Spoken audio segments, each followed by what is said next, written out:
लेकिन दरवाजा खुला है। डोंट वरी, कोई नहीं है घर में।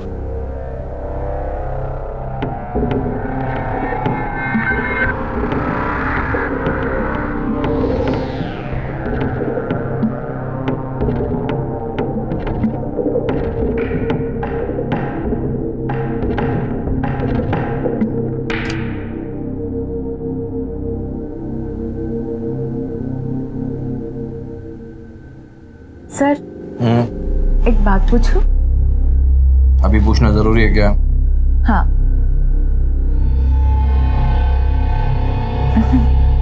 बोलो। हम लोग शादी कब करेंगे? जरूर करेंगे। मेरा वनीता से डिवोर्स होते ही।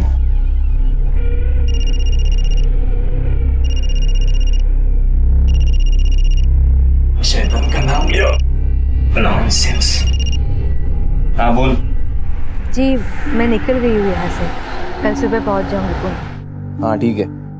वर्कशॉप कैसा रहा? हाँ ठीक होता। आपने खाना खाया? वो सरिता आ रही है ना टाइम पे?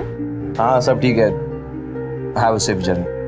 अच्छा सुनो ना, वो अरे मैं क्लाइंट के साथ हूँ विनीता, कल डेट है उसकी। सॉरी ठीक है मैं रख फोन रख। वो सुबह सुबह पहुंच रही है, तुम निकलो अभी।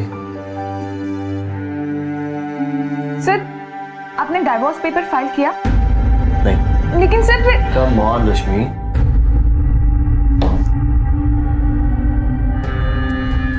रश्मि एक लॉयर होकर तुम ऐसी बातें करती हो?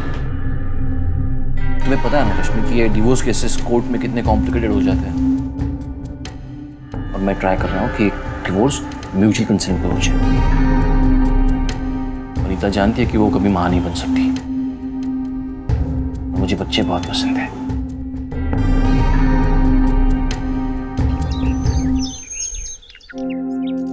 लक्ष्मण चल, लेट हो रहा है।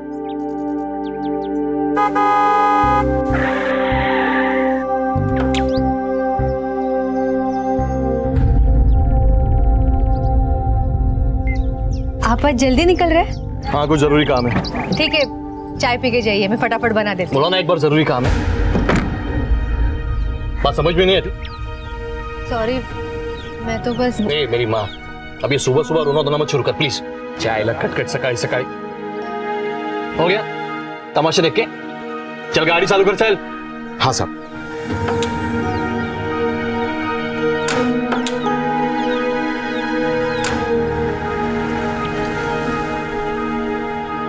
ले और ये ले। अबे तू भी डालना। ये ले, ये बेंकी, ये 20 पकड़। खत्म है। चल ले, चल ले 20। डाल।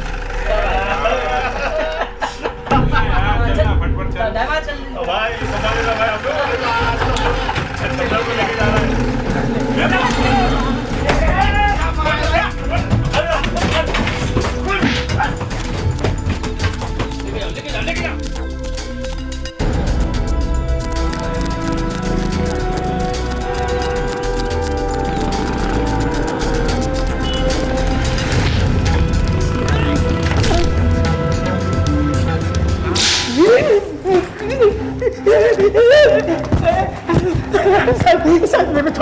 राजू नेव लेना है ना तेरा, सुपारी लेना है। किसको मारा? किसको नहीं मारा है? चपत्ता।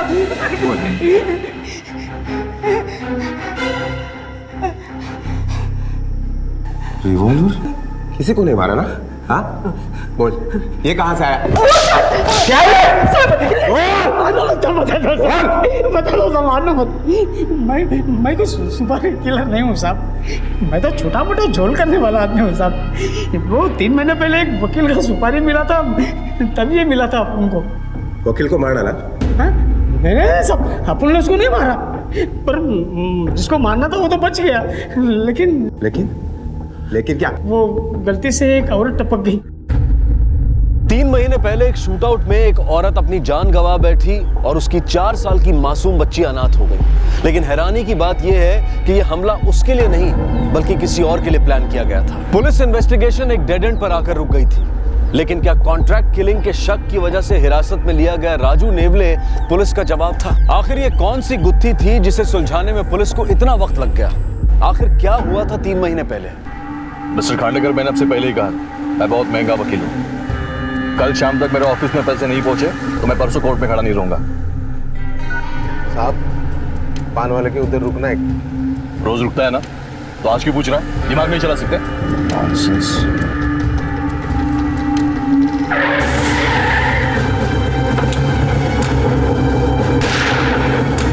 चल लौकर चल चल चल लौकर चल।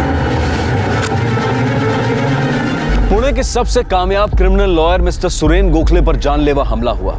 मिस्टर गोखले तो बच गए, लेकिन इस हमले में एक निर्दोष औरत को अपनी जान गंवानी पड़ी और उस औरत की 4 साल की मासूम बच्ची अनाथ हो गई। पुलिस ने सबसे पहले हिस्ट्री शीटर्स को पकड़ा और फिर मिस्टर गोखले के प्रोफेशनल सर्कल में छानबीन शुरू की, लेकिन कोई भी पुख्ता सबूत उनके हाथ नहीं लगा। हमला करने वाले को बस एक ही शख्स ने देखा था और वो था एडवोकेट गोखले का ड्राइवर लक्ष्मण।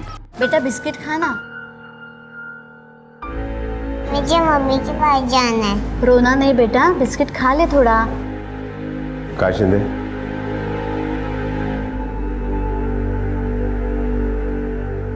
बराबर है साहब, बराबर है। ऐसे ही दिखता था वो।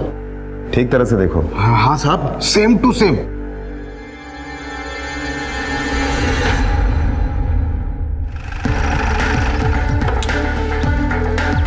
कमाल है इंस्पेक्टर साहब, 3 दिन हो गए मुझ पर अटैक होकर और आप बोल रहे कि नो क्लू। लगता है मुझे ऊपर बात करनी पड़ेगी। जरूर कीजिए, वो भी यही बताएंगे कि हमारे इन्वेस्टिगेशन का एक तरीका रहता है। आप अगर अपनी तरीके से काम करते रहोगे ना तो यहाँ मेरा राम नाम सत्य हो जाएगा। लगता है आपको इस केस में कोई इंटरेस्ट नहीं है। बिल्कुल है, क्योंकि इसमें एक निर्दोष औरत की जान गई है, एक मासूम बच्ची अनाथ हुई है। बेफिक्र रहिए, कम से कम उनके लिए ये केस सॉल्व होना हमारे लिए इंपॉर्टेंट है। उस बच्ची का कोई नहीं है? आप एक काम करो, उस बच्ची को इसकी संस्था में भर्ती करो। क्या नाम है तुम्हारी संस्था का? बैठो नीचे बैठो। आई से घर। आई से घर। उस बच्ची का स्पॉन्सरशिप मैं दे दूंगा। देखते हैं।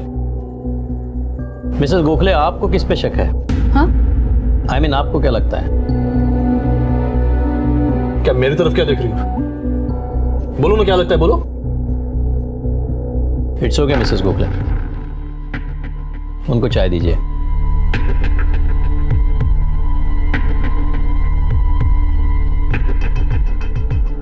एक्चुअली जब से अटैक हुआ है डर सी गई है। मैं समझ सकता हूँ। अच्छा मिस्टर गोखले, आप दोनों और ड्राइवर छोड़ के यहाँ कौन कौन है? कोई नहीं। मतलब? वैसे एक काम वाली बाई आती है, वो यही पास में बस्ती में रहती है, और हमारा माली हफ्ते में 2 बार आता है। ठीक है, मुझे उनके नाम और फ़ोन नंबर दीजिए। जी अभी देती हूँ।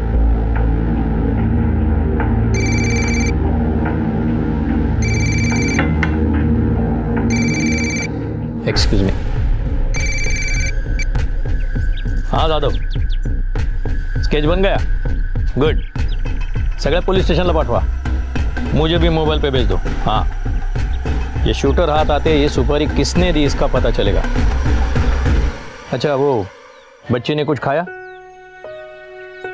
ठीक है, उसके लिए 1-2 जोड़ी कपड़े मंगवाना, पैसे मैं देता हूँ। ये नाम और नंबर्स, और ये मेरा कार्ड उस बच्ची के लिए। थैंक्स। अब कैसी है वो? माँ के हाथ से ही खाऊंगे बोलती है। अक्सर यही होता है, गलती करता कोई और है और सजा किसी और को मिलती है। गोखले की बीवी वनीता, उसके बारे में और इंफॉर्मेशन निकालने की कोशिश करना। सर, आपको क्या लगता है इस हमले में उसका हाथ है? कुछ कह नहीं सकते, लेकिन गोखले और उसकी बीवी के बीच में रिलेशंस कुछ अच्छे नहीं है। और अगर ये बात सही है तो गोखले को मारने के लिए उसके पास पूरा मोटिव है। कांट से शिंदे सर, उस बच्ची को कल सुबह इस आश्रम में दाखिल करना, मैंने बात की है।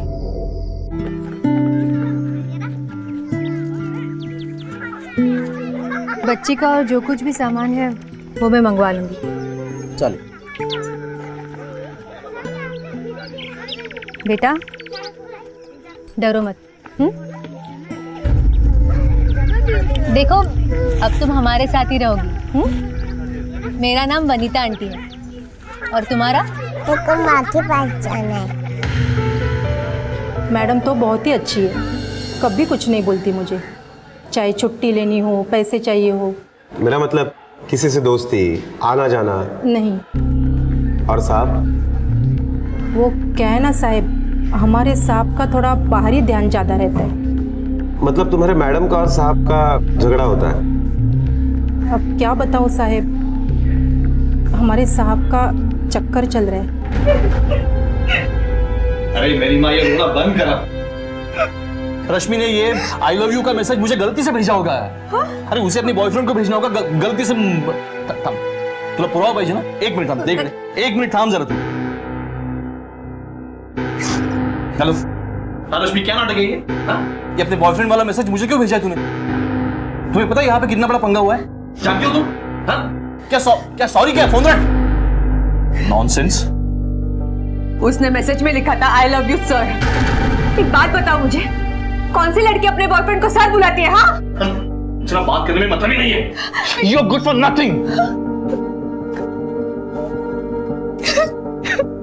झगड़ा तो बहुत होता था साहब, दोनों एक दूसरे पे शक करते।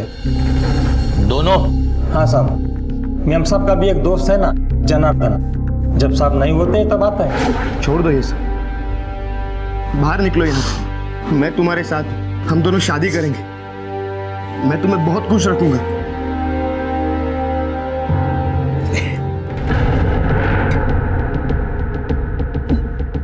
डिस्टर्ब किया मैंने? नहीं, हाँ तो बोलो, चला जाता हूँ ऑफिस। फिर चलने दो तुम्हारी रासलीला। क्यों? गोखले, मुंह संभाल के बात करना। ए, चुप रहे। घर मेरा है, मुंह मेरा। तू कौन होता बोलने वाला? और तूने तो घर की कोठी बना दिया। गोखले, एक दो बार तो उसने वनीता पे हाथ भी उठाया था। उस दिन मौका मिला इसलिए बहुत मारा साले को। वैसे तुम्हारी और मिसेस गोखले की दोस्ती कब से है? कॉलेज के टाइम से। तुम शादी करना चाहते थे? हाँ, 3 बार प्रपोज किया था, तीनों बार रिजेक्ट। इसीलिए मिस्टर गोखले को मारने की सुपारी दी तुमने? नहीं साहब, और जिस दिन उसे मारना होगा ना साहब, मैं खुद जाके मारूंगा। ये ऐसे सुपारी उपारी नहीं दूंगा। जब हमला हुआ तब तुम कहाँ थे? साहब मैं पनवेल गया था।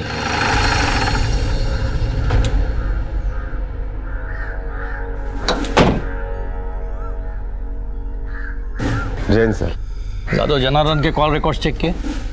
जी सर, जिस दिन अटैक हुआ उस दिन मोबाइल लोकेशन के हिसाब से वो इस शहर में नहीं था, और कॉल रिकॉर्ड में भी कुछ भी अनयूजुअल नहीं मिला है। फिर भी नजर रखना उस पर। जी सर। जादव, प्रोफेशनल और सोशल फ्रंट पे तो सब क्लियर लगता है। मुझे लगता है कि हमला किसी करीबी इंसान ने किया है। मतलब? आई डोंट नो, लेकिन मेरी सोच उसके बीवी तक आकर रुक गई, क्योंकि जनार्दन बोल रहा था कि सुरेन गोखले का किसी लड़की के साथ अफेयर चल रहा है। एक काम करो, उसके ड्राइवर को बुलाओ।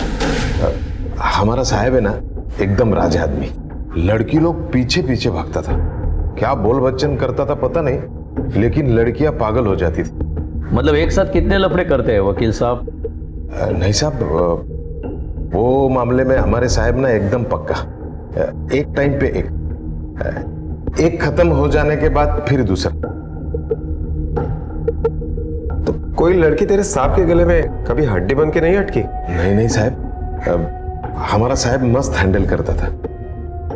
हाँ, पर एक लड़की थी जिसने हमारे साहब को बहुत रुलाया। गाड़ी में फुल एसी होता था, मगर साहब के पसीने सूख जाते थे। कौन थी वो लड़की?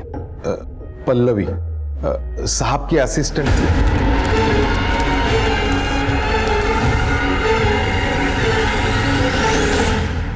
या साहब या।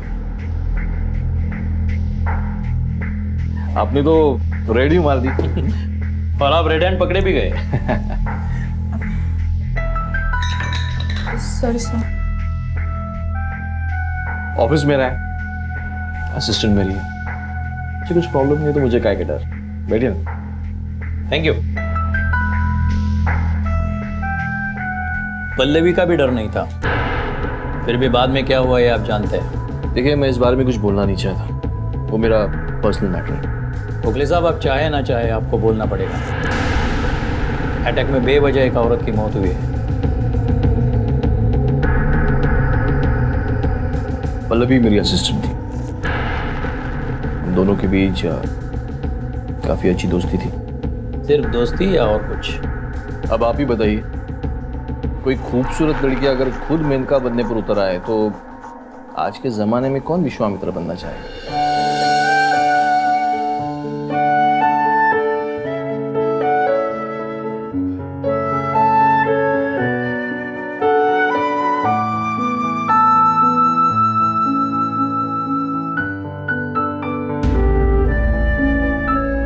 सर आपने तो कुछ खाया ही नहीं।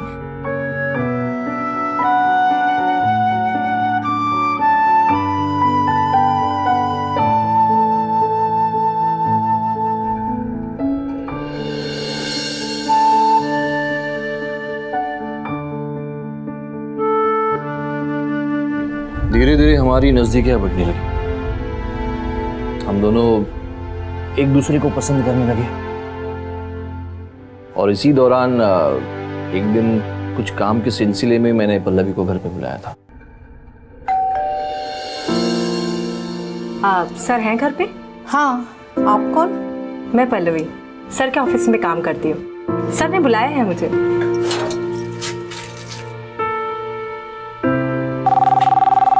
एक मिनट। हाँ, हेलो।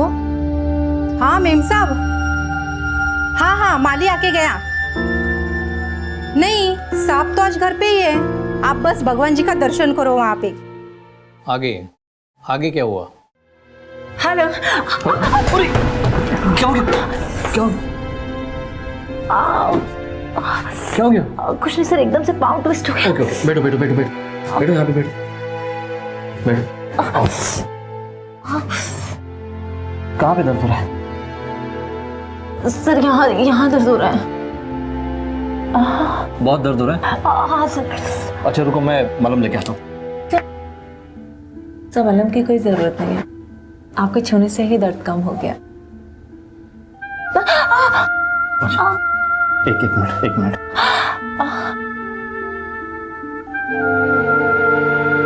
आपके हाथों में तो जादू है सर।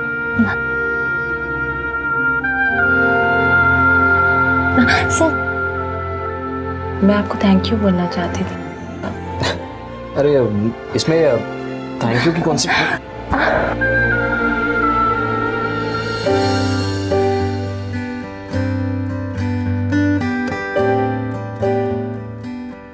पल्लवी, मैंने कभी सोचा नहीं था मैं अपनी इस शादीशुदा जिंदगी की मर्यादा को तोड़ दूंगा। मर्यादा? प्यार को कोई मर्यादा रोक थोड़ी ना सकती है। और आप इतना टेंशन क्यों ले रहे हैं? हम एक काम करते हैं, आप मुझे वकालत सिखाइए और मैं आपको प्यार करना सिखा दूंगी। कुछ भी करके वो मेरी शादी तोड़वाना चाहती थी। लेकिन कुछ नहीं, मैं अगर शादी करूंगी तो बस आपसे, वरना नहीं करूंगी। क्या आप अभी मुझसे शादी नहीं करना चाहते?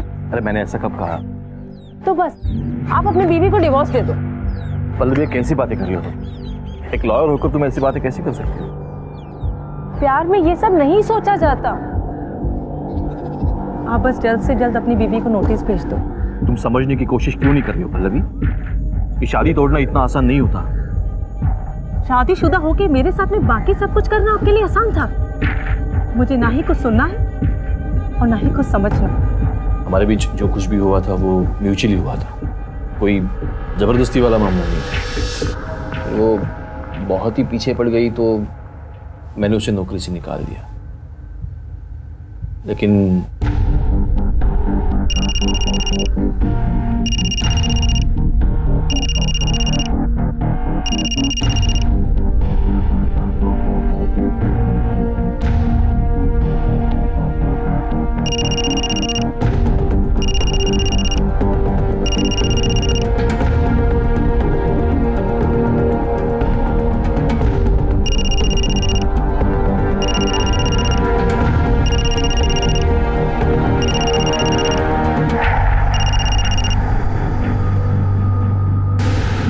मैंने उसे नजरअंदाज करने की बहुत कोशिश की, लेकिन उसने मेरा पीछा नहीं छोड़ा। धीरे धीरे उसके फोन कॉल्स बढ़ते गए और एक दिन अचानक वो ऑफिस पहुंच गई। क्यों तंग कर रही हो मुझे? क्या चाहिए तुम्हें? वैसे तो मैं सिर्फ तुम्हें चाहती हूँ, लेकिन फिलहाल कुछ पैसों की जरूरत है। कितने चाहिए? 5 लाख रुपए। 5 लाख? दिमाग ठिकाने है तुम्हारा? नहीं दूंगा। तो ठीक है, मुझे मेरी जॉब वापस दे दो। देखो पल्लवी, ये ब्लैकमेल है। Don't cross the line. Line तब क्रॉस होगी जब मैं तुम्हारा पूरा सच मीडिया के सामने लाऊंगी, और जब मीडिया वाले तुम्हारे आगे पीछे कैमरा लेके घूमेंगे ना, तब तुम्हें समझ आएगा। मैंने उसे बेनिफिट ऑफ डाउट दिया। सोचा पैसों की प्रॉब्लम हुई होगी तो पैसे भी दिए और जॉब भी दी, लेकिन शायद उसे मुझे तंग करने में मजा आने लगा था। मेरे एक क्लाइंट की फाइल उसने ऑपोजिट लॉयर को बेचने की कोशिश की और पकड़ी। फिर एज पर द गाइडलाइन उसे अपना लीगल प्रैक्टिस का लाइसेंस खोना पड़ा। उसके बाद वो कहाँ चली गई मुझे पता नहीं। फिर कुछ दिन बाद अचानक उसका फ़ोन आया, लेकिन इस बार मैं अलर्ट था, तो मैंने वो फ़ोन कॉल रिकॉर्ड किया। मुझे वो रिकॉर्डिंग सुनना है।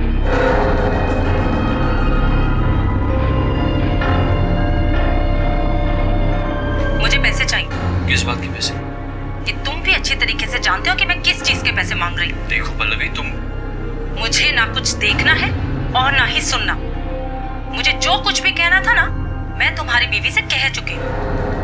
और अगर तुम्हारा एटीट्यूड ऐसा ही रहा ना, तो कल मैं सबके सामने बताने में मुझे कोई प्रॉब्लम नहीं होगी। Please please Pallavi, stop calling मी।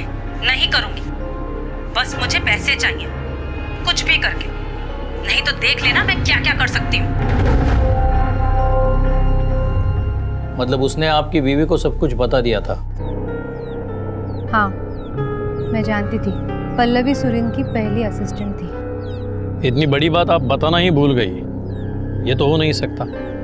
देखिए इंस्पेक्टर, मैं इस सब से अब बहुत परेशान हो चुकी हूँ। मुझे बस बाहर निकलना है इस सब से। मुझे पता है सुरेन बदलने वाला नहीं है। मुझे खुद ही कोई नया मकसद ढूंढना पड़ेगा जिंदगी जीने के लिए। अवनी जैसा कोई मकसद। सर, जहां तक सबूत कहते हैं, अब तक पल्लवी के पास एडवोकेट गोखले को मारने का स्ट्रॉन्ग मोटिव है। मोटिव तो एडवोकेट के बीवी के पास भी है जादव, शायद जनार्दन। फिलहाल हम वनीता और पल्लवी पे फोकस करते हैं। वनीता के हर मूवमेंट की मुझे खबर देना, और उस एडवोकेट के ऑफिस से पल्लवी का एड्रेस ले लो और उसे ले आओ। पड़ोस वाले से पूछ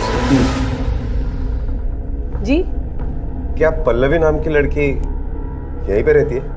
हाँ रहती तो है, अकेली रहती है, लेकिन कुछ हफ्तों से दिखी नहीं है। क्यों, क्या हुआ साहब? अच्छा, इस घर के मालिक कहाँ रहते हैं? सर, पल्लवी के कॉल रिकॉर्ड्स। लोकेशन ट्रेस हुआ? नहीं सर, अटैक के बाद उसका मोबाइल बंद है। Last location Swargate bus depot था। शायद शहर छोड़कर गई है। कमाल करते हो आप लोग। एक अनजान लड़की को फ्लैट किराए पर देते हो और उसके कुछ डिटेल्स तक नहीं रखते आप। एग्रीमेंट तक नहीं बनवाया आपने। साहब, लेकिन लड़की अच्छे घर की दिख रही थी, खुद लॉयर भी है, तो मैंने सोचा कि। ठीक है, वो डिटेल्स है उसके? ज्यादा तो कुछ पता नहीं साहब, लेकिन बोलने में बहुत बार नासिक का नाम आता था। नासिक? हाँ। नासिक में कौन रहता है उसका? उसकी माँ रहती है उधर, बहुत बीमार रहती है। सर, ये पल्लवी का फोटो गोखले के ऑफिस से मिला। ये फोटो नासिक पुलिस को भेजो, सभी इन्फॉर्मर्स को काम पे लगाओ। उनको बोलो खास करके हॉस्पिटल्स और मेडिकल स्टोर पे नजर रखो। दिन दहाड़े बीच सड़क पर शहर के एक कामयाब वकील पर जानलेवा हमला हुआ था। हमले को 1 हफ्ता बीत चुका था, लेकिन पुलिस की काफी कोशिशों के बावजूद भी उनके हाथ कोई पुख्ता सबूत नहीं लगे थे। इंसान की जिंदगी में कुछ ऐसे नाजुक मोड़ आते हैं जहां कुछ ऐसे रिश्ते बन जाते हैं जिन्हें इंसान समाज के सामने लाना नहीं चाहता, और अक्सर इंसान के अतीत में बने ये नाजुक रिश्ते ही उसकी वर्तमान जिंदगी में मुश्किलों को जन्म देते हैं। एडवोकेट सुरेन गोखले की जिंदगी का एक ऐसा ही नाजुक मोड़ था उनकी पुरानी असिस्टेंट और प्रेमिका पल्लवी। सुरेन गोखले का यह कहना था कि पल्लवी ने ही उसे अपने साथ नाजायज रिश्ता रखने पर मजबूर किया था, पर क्या यह सच था? और अगर यह सच नहीं था तो फिर सच्चाई क्या थी? और अब यह उलझन सिर्फ पल्लवी ही सुलझा सकती थी।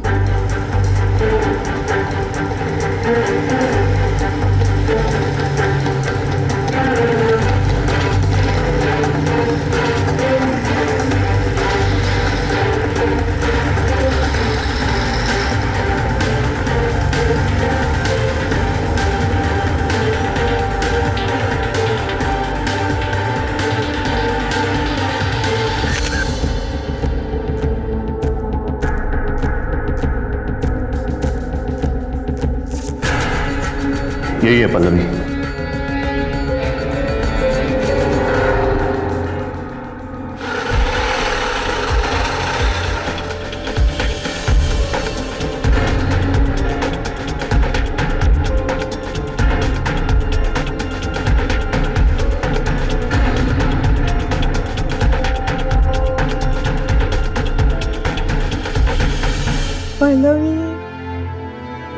हाँ माँ, चाहिए आपको पानी? हाँ बिल्ला।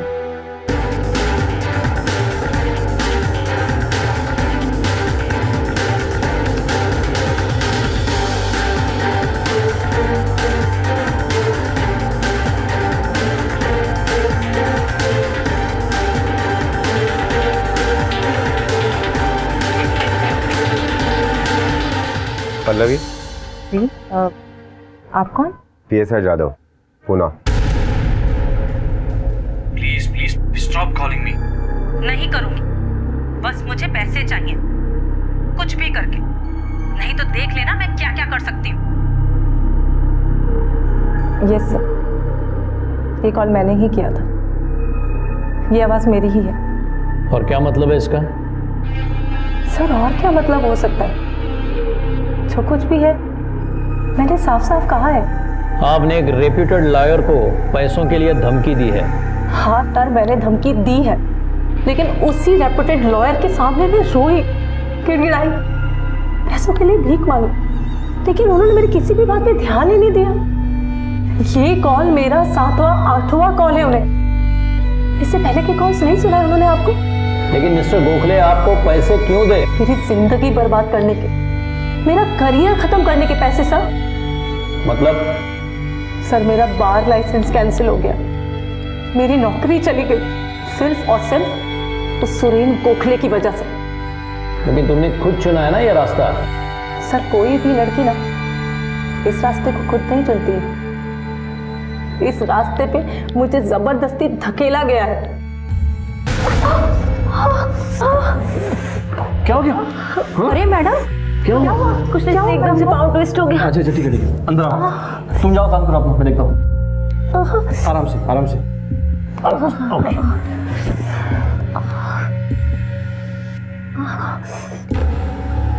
अच्छा ये मलहम लगाओ, तब तक मैं तुम्हारे लिए जूस लेके आता हूँ।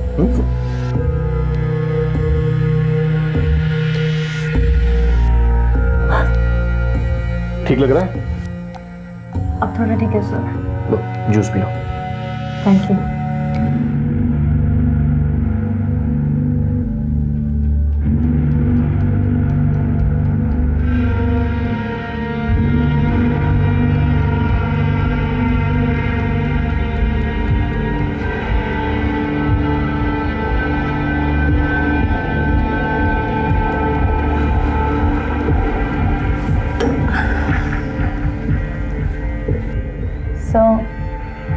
सर मुझे चक्कर आ रहा है।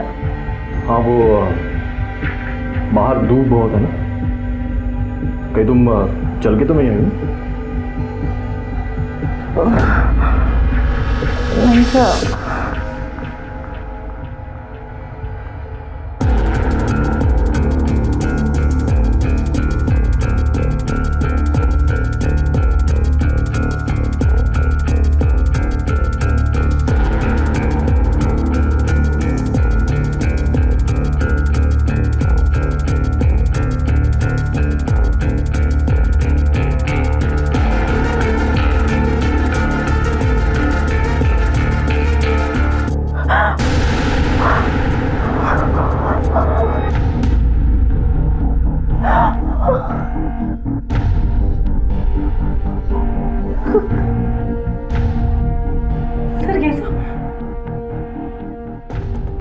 रियली वेरी सॉरी पल्लवी, कल हम इतने करीब थे, मैं अपने आप को रोक नहीं पाया। पल्लवी मैंने कभी कहा नहीं, बट आई लव यू।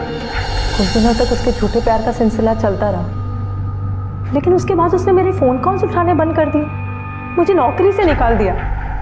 बहुत धमकियां देने के बाद में मुझे मेरी जॉब वापस मिली। और दोबारा जॉब पे आने के बाद तुम्ही ने तो फाइल का लफड़ा किया था ना? बिल्कुल नहीं, ये सब उसका प्लान था, मुझे फंसाने के लिए, मुझसे छुटकारा पाने के लिए। उसी ने मुझे वो फाइल दी थी एक आदमी को देने के लिए, और प्लान के अकॉर्डिंग उसने ये प्रूव कर दिया कि वो आदमी दूसरे वकील का था, और बार एसोसिएशन में मेरी कंप्लेंट कर दी, और मेरा लाइसेंस कैंसिल हो गया। क्यों किया तुमने ये सब? तुम्हारी वजह से मेरी पूरी जिंदगी बर्बाद हो गई। बर्बादी क्या होती है ये तुम्हें पता नहीं है मेरी जान। अब तो सिर्फ लाइसेंस गया है, ज्यादा आवाज की ना तो सब कुछ छीन सकता है। यहाँ का सबसे बड़ा क्रिमिनल लॉयर जिंदगी से उठा सकता हूँ। तो तुम्हारी भलाई इसी में है, चुपचाप यहाँ से चली जाओ। आउट। अगर ये लड़की सच कह रही है तो सुरेन ने काफी सारी बातें हमसे छुपाई है, जिन बातों में ही उसके ऊपर जो हमला हुआ उसका सुराग है। सर एडवोकेट गोखले की बीवी ने दूसरे वकील की मदद से अपने डिवोर्स पेपर तैयार करवाए। हमले से पहले या बाद में? पहले सर, 2-3 हफ्ते पहले। सर अगर वनीता ने डिवोर्स पेपर इतने पहले तैयार करवा ही रखे हैं तो फिर अब तक उसने अपने पास क्यों रखे, फाइल क्यों नहीं की? जाहिर सी बात है दादा, डिवोर्स हुआ तो आधी प्रॉपर्टी, पति मर गया तो पूरी। एडवोकेट सुरेन गोखले पर हुए हमले को अब लगभग 1 महीना बीत चुका था, पर हमलावर की तलाश अब भी जारी थी। सुरेन गोखले की निजी जिंदगी में जैसे रिश्तों की गुत्थी सी बन गई थी। उसके हर जायज और नाजायज रिश्ते के पास उसे मारने की वजह थी, जैसे कि उसकी पत्नी वनीता, जो सिर्फ समाज में होने वाली बदनामी के डर से इस खोखले रिश्ते को ढो रही थी। दूसरी थी पल्लवी, जो एक वक्त सुरेन गोखले के बहुत करीब थी, लेकिन आज उनके बीच की दोस्ती और प्यार की जगह नफरत ने ले ली थी।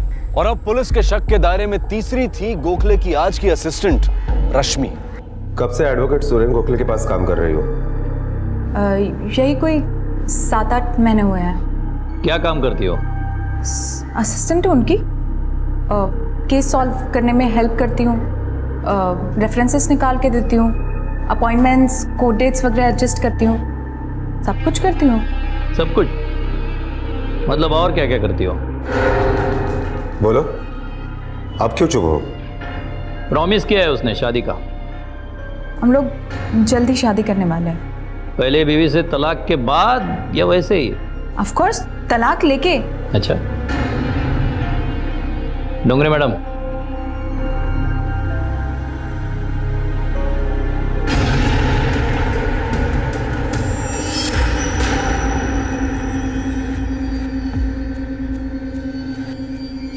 पल्लवी, सुरेन गोखले के एक्स असिस्टेंट। बिल्कुल तुम्हारे ही जैसे मैं उनका पूरा ख्याल रखती थी। पूरा? तुम्हें भी यही कहा होगा ना, बीवी को सोशल वर्क से फुर्सत नहीं मिलती, उसे बच्चे बिल्कुल पसंद नहीं। सब झूठ। तुमने कुछ चीटिंग की थी ना सर के साथ? कोई इंपॉर्टेंट डॉक्यूमेंट्स सेकंड पार्टी को दे दिए थे, राइट? डिवोर्स फाइल किया उन्होंने? नहीं, अब तक तो नहीं किया, पर जल्दी कर देंगे। जिंदगी भर भी इंतजार करोगे ना, तब भी वो अपनी बीवी को डिवोर्स नहीं देंगे। पहली दफा जूस में नशीली दवाई मिला के पिलाई ना, मुझे भी पिलाई थी, और फिर अपने बच्चे ना होने की दुख भरी कहानी सुनाई।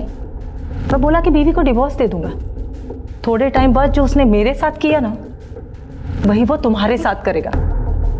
पहले अपनी जिंदगी से और बाद में नौकरी, दोनों से निकाल देगा, और पूरा इंतजाम करेगा कि आगे तुम बतौर लॉयर किसी के साथ काम नहीं कर सको। अब तुम्हें डिसाइड करना है तुम्हें किसका साथ देना है, हमारा या सुरेन गोखले का। अरे आइए आइए वकील साहब, आप ही का इंतजार हो रहा था। किस बात का ताज्जुब हो रहा है आपको? एडवोकेट गोखले को पुलिस ने हिरासत में तो ले लिया, लेकिन क्योंकि वो खुद एक क्रिमिनल लॉयर था, इसलिए वो कुछ ही दिनों में जमानत पर बाहर आ गया। दूसरी तरफ वनीता ने जो डिवोर्स के पेपर्स बनवाए थे, उनमें साफ साफ लिखा था कि उसे सुरेन की प्रॉपर्टी में से कुछ नहीं चाहिए। सारा इन्वेस्टिगेशन जैसे एक डेड एंड पर आकर रुक सा गया था, लेकिन पुलिस ने अपनी कोशिशें जारी रखी और आखिरकार हमला करने वाला शख्स उनके हाथ लग ही गया। ये कह रहा है कि 3 महीने पहले इसने किसी वकील को मारने की सुपारी ली थी, लेकिन वकील मरा नहीं था। किसने दी थी सुपारी? साहब मैंने इसको एक ही बार देखा था साहब, वो धंधे वाला नहीं लग रहा था साहब। सच बोल। मैं बिल्कुल सच बोल रहा हूँ साहब, आई शपथ साहब। उसने खाली टारगेट का फोटो और पैसा दिया था, वो भी एक साथ दिया था साहब।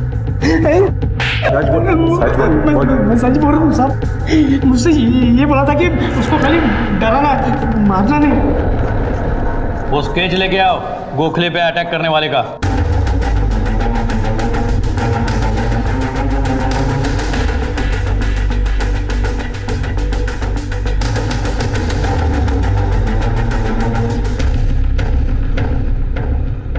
जादव एक काम करो, गोखले वकील और उसके ड्राइवर को ले आओ। योगा क्या साहब, आज कौन सी नई कहानी सुनाने वाले? उन लड़कियों के कहने पे आपने मुझे अंदर किया, लेकिन आप मेरा कुछ नहीं बिगाड़ पाया। आपको अंदाजा नहीं है मैं क्या चीज हूं। अरे नहीं नहीं नहीं गोखले साहब, क्या आप भी। बल्कि इस बार तो अच्छी खबर है, आप पे हमले की सुपारी देने वाला पकड़ा गया है।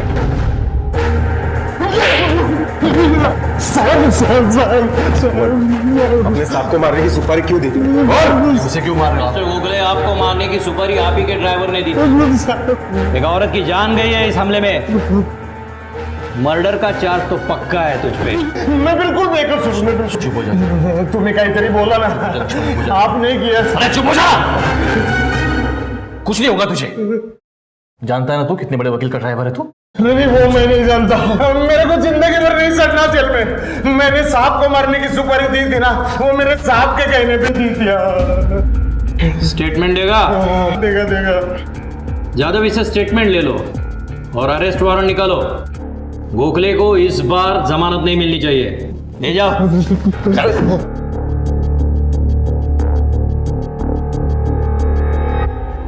गोखले साहब, अब कितने भी बड़े लॉयर क्यों ना हो, कानून से बड़े नहीं हो सकते। अपने आप को मारने की सुपारी, इसमें एक बेकसूर औरत की जान गई है, एक मासूम बच्ची अनाथ हुई है।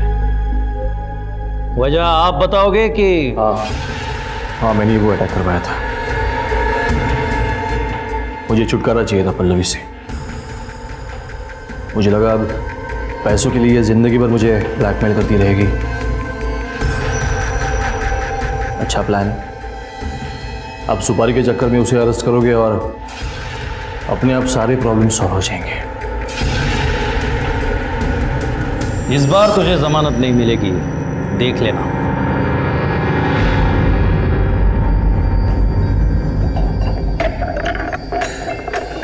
आईचं पत्र हरवलं, मला सापडलं.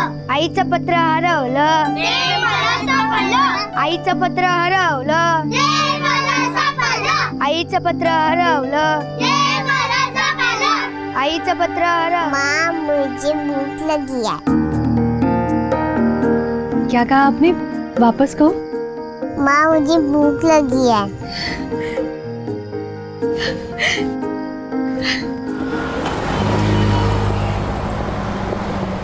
चलो विद्या की माँ जल्दी करो। आई तेरे लिए इस बार बेंगलोर सिल्क पक्का। रहने दे। अगर आई तू फिर शुरू हो गई।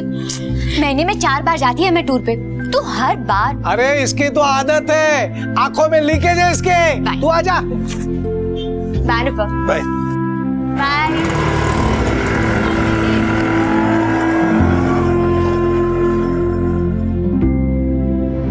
मौत जिंदगी का एक अनिवार्य सत्य है, लेकिन अननेचुरल डेथ, अकाल मृत्यु जिंदगी के मकसद को ही झुठला देती है। परिवार और समाज को दुख, दर्द और खौफ की ऐसी खाई में ले जाती है जहां से निकलने में उन्हें कई बार बरसों लग जाते हैं। मुंबई में बसे मीरा रोड में जुलाई 2014 से घटनाओं का एक ऐसा सिलसिला चल पड़ा जहां जिंदगी ताश के पत्तों का घर बनकर रह गई और कौड़ियों कौड़ियों बिखर गई।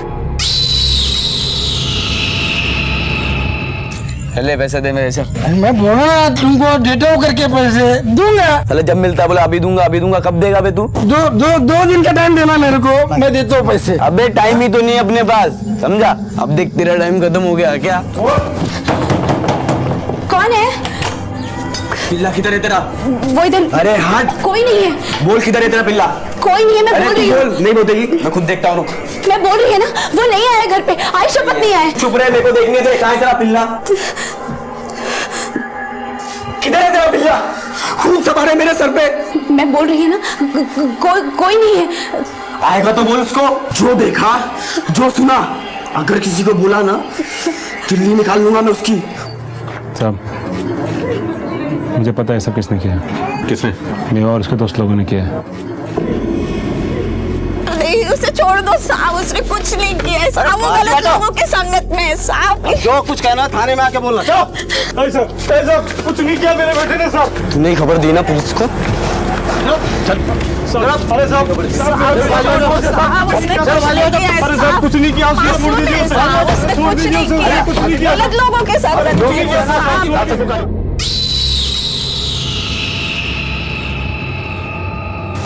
किधर चला गया? पवन, भाव पवन को देखा क्या? पवन, ए टिंको, पवन को देखा क्या रे? मेरे को नहीं पता। पवन, भाव पवन को देखा क्या भाव?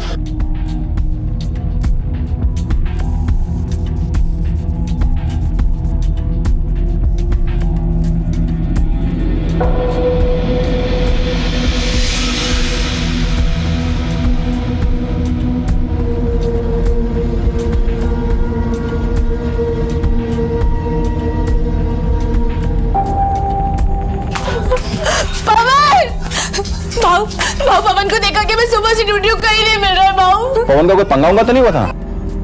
जो देखा, जो सुना, अगर किसी को बोला ना, दिल्ली निकाल लूंगा मैं उसकी, और तेरे हाथ में उसका कटा हुआ सर रखूंगा मैं। एक काम कर, मैं तो कहती जाके पुलिस में खबर कर दे। तो तुम्हारे बेटे ने मेवा और उसके साथियों को चाकू चलाते हुए देखा था? हो साहब। फिर? साहब, मेवा घर पे आके धमकी दिया कि अगर पवन ने किसी को भी कुछ भी कहा तो उसकी तिल्ली निकालेगा, उसकी मुंडी काट कर मेरे। पर साहब, पवन ने किसी को भी कुछ भी नहीं बताया साहब। ये मेवा और उसके साथी तो लॉकअप में बंद है। उनमें से कोई नहीं कर सकता। हो सकता है काम उसके किसी जोड़ीदार ने किया हो। हम पूछताछ करते हैं। बच्चे की कोई तस्वीर, कोई फोटो वगैरह? फोटो तो नहीं है, पर बहुत छोटा है साहब, इतना बड़ा साहब। हल्के गुलाबी रंग की टी शर्ट पहनी थी। बहुत बोलता है साहब, पर बहुत भोला है, एकदम ही बेवकूफ है साहब। वो एक बार मुझे मिल जाएगा ना साहब, उसे किधर ही नहीं जाने देगी साहब, मैं किधर ही नहीं जाने देगी। उनसे बच्चे की डिटेल्स लेके आसपास के सभी थानों में पहुंचा था। Okay sir.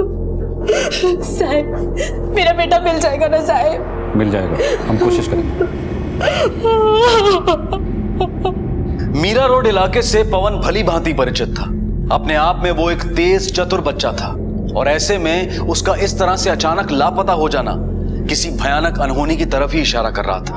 हमारे देश में लापता बच्चे आमतौर पर यौन शोषण, गुलामी और भीख का शिकार हो जाते हैं, और कई बार तो ऐसा हश्र होता है कि इंसानी रूह कांप जाए।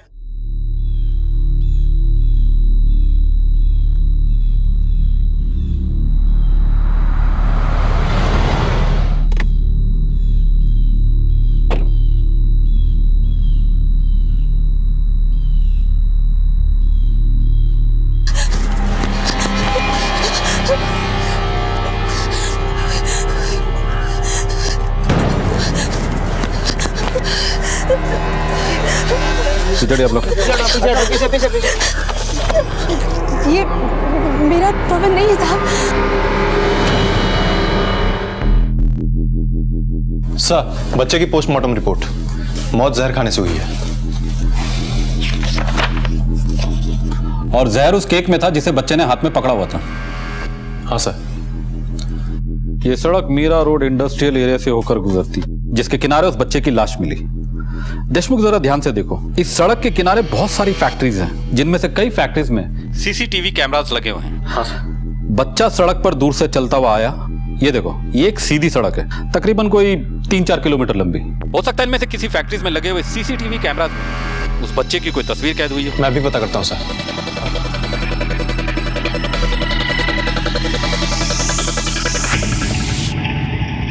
सर आपका अनुमान बिल्कुल सही था।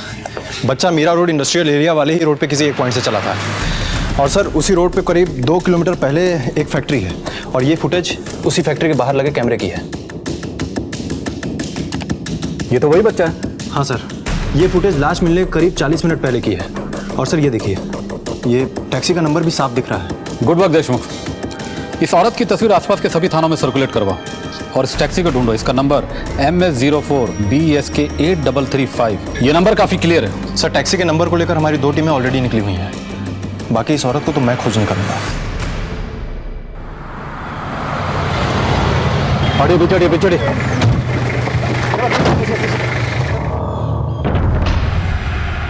ये तो वही लड़की जिसे हमने सीसीटीवी पे फुटेज में देखा था। हाँ सर, इसे भी शायद गला दबा के मारा गया है। इसके पास कोई सामान वगैरह मिला, पर्स या बैग? नहीं साहब, कुछ भी नहीं मिला। बच्चे की लाश फैक्ट्री से 4 किलोमीटर आगे और लड़की की लाश यहाँ। बच्चे को जहर दे के मारा गया और लड़की को शायद गला दबा के। सर कुछ उलझा हुआ सा मामला लगता है। बॉडी का पोस्टमार्टम के लिए भेजो। Okay sir.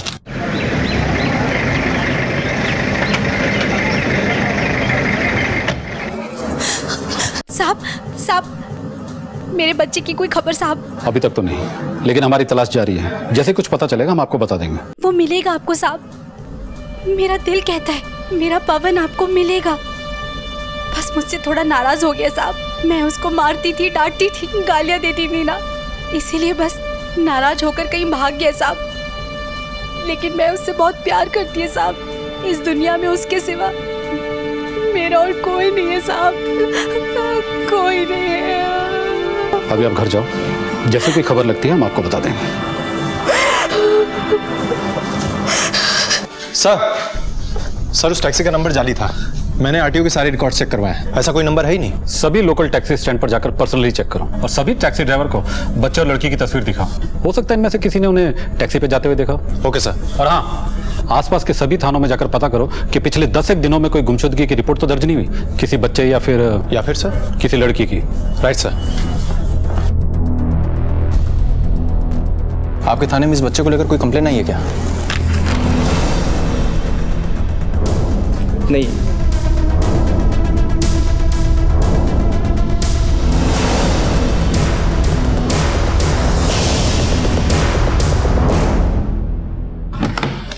सर उस लड़की के साथ पहले बलात्कार हुआ, बाद में बड़ी बेरहमी के साथ गला घोटकर उसकी हत्या कर दी गई। और सर हमें बच्चे के बारे में एक जानकारी भी मिली है।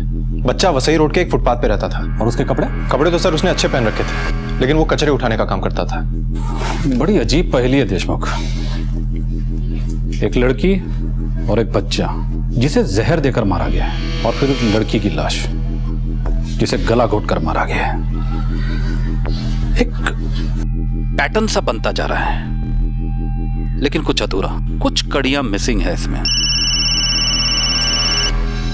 हेलो, क्या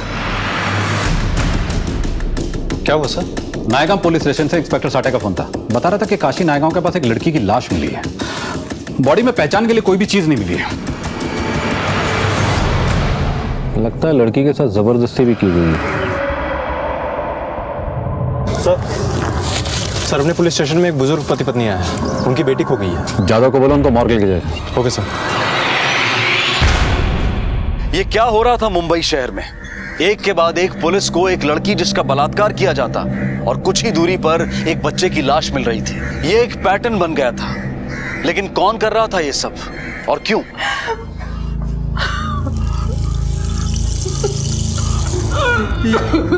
अपनी मृदुल नहीं है ये, काय को रोती है? हाँ? अपनी बेटी को कुछ नहीं हुआ। हाँ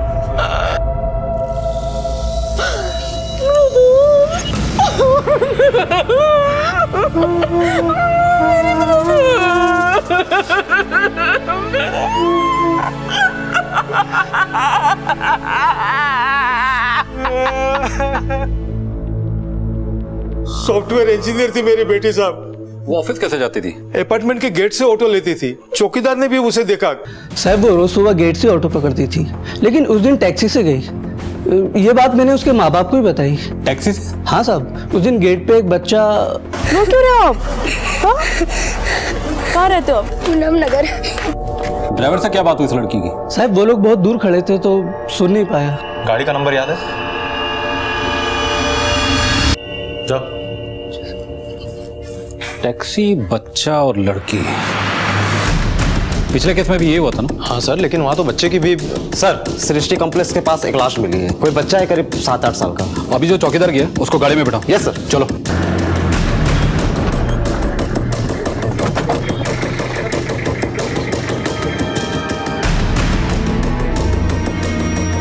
साहब ये तो वही बच्चा है जो कल मृदुल मैडम के साथ टैक्सी में बैठा था।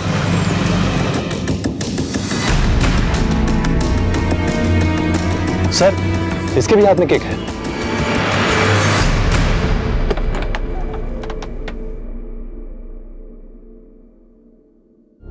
ये मेरा बेटा नहीं है साहब।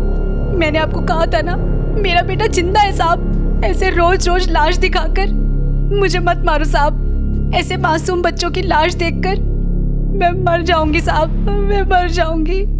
किरण के बेटे पवन का कुछ पता नहीं चल रहा था। कहीं वो भी इस सुनियोजित खौफनाक सिलसिले का शिकार तो नहीं हो गया था। फिलहाल पुलिस इस उलझी हुई गुत्थी से एक स्पष्ट सुराग ढूंढने की कोशिश कर रही थी। देशमुख इस शहर में लगातार एक ही जैसी वारदात हो गया। हर बार एक ही पैटर्न, एक जवान लड़की, एक बच्चा और टैक्सी। पहले लड़की का रेप किया जाता है, फिर उसकी हत्या कर दी जाती है और बच्चे को कुछ खिलाकर बाद में मार दिया जाता है। लगता है कोई बड़ी तैयारी के साथ ये सब कर रहा है। इस अपराधी का मकसद हवस हो सकता है या फिर शायद कुछ और ही। फिलहाल तो हमें इसे रोकना होगा। लेकिन कैसे? सिर्फ एक ही तरीका है।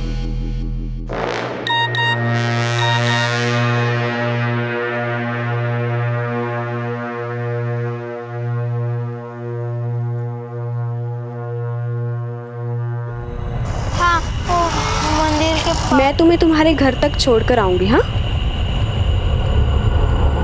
चलो। क्या नाम है तुम्हारा? दीपू। ये बताओ तुम गुम कैसे हो गए? अरे मैडम, आजकल के माँ बाप ना अपने बच्चों पर ध्यान ही नहीं देते।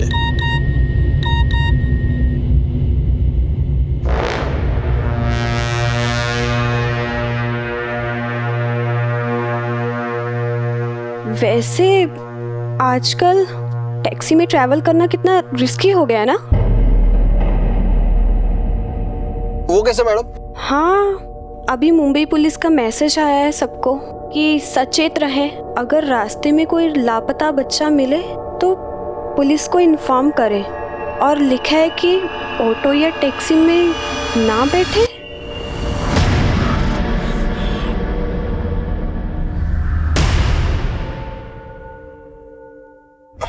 अरे बेटा, यही मंदिर है ना? देख जरा। हाँ हाँ हाँ, वही मेरा घर है। रुको रुको। अरे बेटा सुन। चलो मैडम, आपको छोड़ देता हूँ।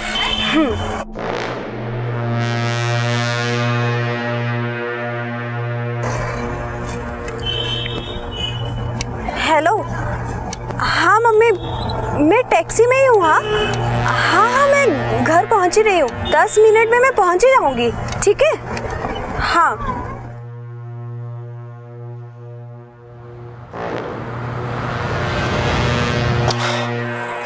क्या हुआ? मैडम, वो है ना, गैस खत्म हो गया।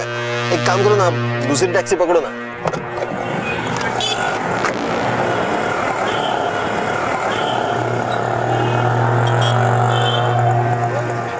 काश के इस लड़की ने इस घटना की सूचना पुलिस को दे दी होती। काश के पुलिस इस खबर के आधार पर उस दरिंदे को पकड़ पाती। आमतौर पर लोग पुलिस को जरूरी इंफॉर्मेशन समय रहते नहीं देते, अपने सामाजिक और इंसानी कर्तव्य का पालन नहीं करते। 2 हफ्तों तक मुंबई शांत रहा। या तो अपराधी शहर से निकल गया था या फिर पुलिस को इतना सतर्क देखकर खामोश हो गया था।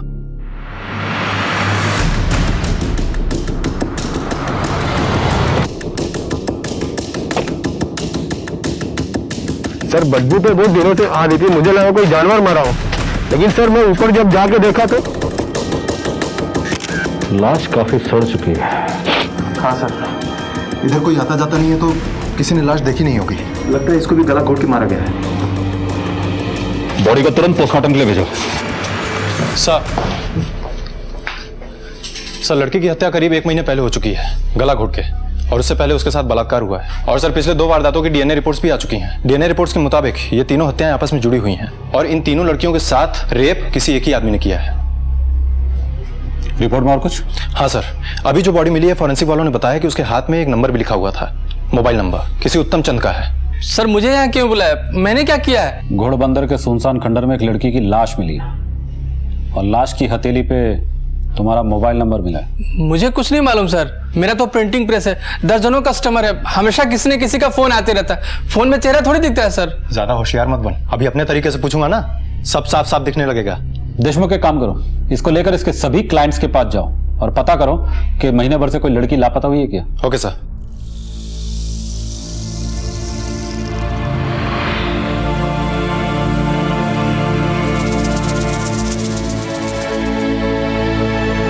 सर उत्तम चंद के क्लाइंट्स में से किसी को कुछ नहीं मालूम उस लड़की के बारे में। हेलो, हाँ ठीक है। क्या हुआ सर? लड़की के ऑफिस का पता चल गया। सर विद्या पाठक हमारी कंपनी की मार्केटिंग एग्जीक्यूटिव थी और उस दिन वो बेंगलोर के लिए निकली थी सर। बेंगलोर क्यों? बेंगलोर में हमारी कंपनी का एक ब्रांच है, लेकिन उस दिन के बाद उसकी कोई खबर नहीं मिली। उसके पेरेंट्स भी बहुत परेशान हैं और हमने वसई पुलिस स्टेशन में कंप्लेंट भी दर्ज कराई है। विद्या के पेरेंट्स कहाँ रहते हैं? सर वो विरार से आती थी। उसके हाथ पे ये नंबर मिला था। सर विद्या की एक आदत थी, वो कुछ भी किसी से भी बात करती थी तो नंबर अपने हाथ पे लिख लेती थी। और सर What happened? आप कौन?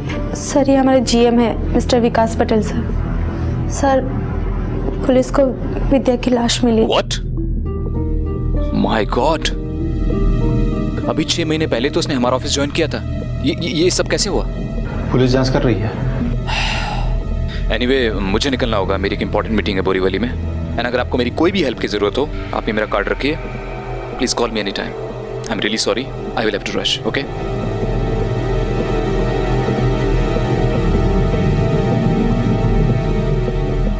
क्या आप बता सकते हैं विद्या के पेरेंट्स कहाँ रहते हैं? जी। हमें जब भी बच्चे की लाश मिली है उसके बाद हर बार एक लड़की की लाश मिली है, लेकिन इस बार लाश मिलने के बाद ऐसा कुछ भी नहीं हुआ है। लेकिन सर अभी तक हमें पवन के बारे में कुछ पता नहीं चला है। हमें जल्दी इस पवन के बारे में पता करना होगा, कहीं वो भी इस घटनाक्रम का शिकार तो नहीं होगी। सब 1 महीने से ढूंढ रहे थे, 1 महीने से। आखिरी बार आप लोग उससे कब मिले थे? उसी रोज जब वो बैंगलोर जा रही थी। उसके साथ उसका मंगेतर भी था साहब। कौन मंगेतर? अनुपम पाटिल साहब। बहुत अच्छा लड़का है साहब, इंश्योरेंस एजेंट है। 1 महीने पहले ही दोनों की सगाई हुई थी साहब। दोनों बहुत खुश थे, दिसंबर में शादी तय हुई थी साहब। बाय अनुपम। बाय। बाय। आपको पक्का यकीन है कि वो ऑटो से ही गई थी, टैक्सी तो नहीं थी ना? अरे नहीं साहब, मैं ऑटो लेके आया था। ये अनुपम पाटिल कहाँ रहते हैं? सर महीने भर से ढूंढ रहा हूँ उसको, कहाँ नहीं ढूंढा। यहाँ लोकल थाने के चक्कर काट काट के पागल हो गया। वो सही विरार मीरा रोड मुंबई सेंट्रल तक गया। कब से जानते हो उसको? सर हम लोग एक साथ कॉलेज में थे, 5 साल हो गए। विद्या से किसी की कोई रंजिश, कोई झगड़ा? नहीं सर, उसका किसी के साथ झगड़ा हो ही नहीं सकता। अगर कोई ऊंची आवाज में भी बात करे ना तो भी डर जाती। कोई उसको बुरा भी बोल दे तो भी कुछ नहीं बोलते। मुझे यहाँ पे क्यों बुलाया सर? ताकि आप वो बातें बता सके जो उधर ऑफिस में बोल नहीं पा रही थी। एक्चुअली विद्या और बॉस के बीच में कुछ प्रॉब्लम चल रहा था। कैसी प्रॉब्लम? विद्या जिस दिन बेंगलोर के लिए निकल रही थी उस दिन बॉस उसे अपने कैबिन में बहुत डांट रहे थे। बॉस के साथ उसका रिलेशन? विद्या मार्केटिंग में थी और हमारी कंपनी का सारा काम मार्केटिंग से ही होता है, तो बॉस के साथ उसका उठना बैठना लगा रहता था। ये विकास के साथ भी?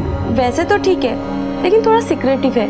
बाकी वो अपने बारे में किसी को ज्यादा कुछ नहीं बताता। अब बताएगा। देखिए, मुझे जो मालूम था मैंने आपको बता दिया है। वो महज एक एम्प्लॉय थी and I am really sad कि उसके साथ जो कुछ भी हुआ, इससे ज्यादा मुझे कुछ पता नहीं है। फिर तो हमें आपको थाने में 1-2 दिन और रखना पड़ेगा। किस जुर्म में? अगर आप हमारे साथ कोऑपरेट नहीं करेंगे तो मजबूरन हमें आपकी रिमांड लेनी पड़ेगी। देखिए, मैं अपने लॉयर से बात करना चाहता हूँ। और आप ये कैसे कह सकते हैं? 20 साल हो गए मुझे इस नौकरी में, कुछ नजरें पड़ना हम भी अच्छे तरीके से जानते हैं। अभी आप बताएंगे या कोर्ट से ऑर्डर मंगवाऊं? देखिए अब वो मैं और विद्या हम दोनों के बीच में कुछ चल रहा था। क्या? हम एक दूसरे से प्यार करते थे। उसकी शादी तय हो चुकी थी और हम उसके मंगेतर से मिलके आए हैं। हाँ, मैं जानता हूँ कि उसका मंगेतर था, लेकिन वो उस रिश्ते से खुश नहीं थी। वो एक साधारण सा इंश्योरेंस एजेंट था और वो काफी एम्बिशियस थी। वो जिंदगी में आगे जाना चाहती थी, स्मार्ट थी और मुझे अच्छी लगी। उसका इस्तेमाल किया और बाद में फेंक दिया। देखिए, हम दोनों शादी करने वाले थे जिस दिन वो बेंगलोर जा रही थी। मुझे कुछ और टाइम चाहिए, मम्मी पापा को भी बताना। और फिर पिछले 3 महीने से तुम मुझसे टाइम मांग रही हो। इनफ इज इनफ यार। विद्या, मैं तुमसे बहुत प्यार करता हूँ और कितने दिन तुमसे दूर। सर आप ही बताइए, जिस लड़की से मैं इतना प्यार करता था, जिससे मैं शादी करने वाला था, मैं उसे क्यों मारूंगा? क्यों? देखिए, आप अभी जा सकते हैं, लेकिन बिना हमारी परमिशन के आप मुंबई से बाहर नहीं जा सकते। इस आदमी का बैकग्राउंड चेक करवाओ, मुझे इस आदमी पर शक है। कोई खबर नहीं तेरे बेटे की, मिलती खबर भिजवा देंगे। अब तुम जाओ।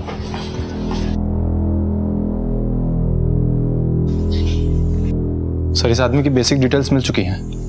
ये आदमी शादीशुदा है। इतना परेशान क्यों हो तू? घर पे बीवी से झगड़ा करके आया क्या? बीवी को बुलवाऊं या फिर? देखिए, हमारा डाइवोर्स होने वाला है। मेरे लॉयर से बात हो चुकी है। अपने अफेयर के बारे में तो अभी तक बीवी को बताया नहीं, फिर डाइवोर्स कैसे लेगा तू?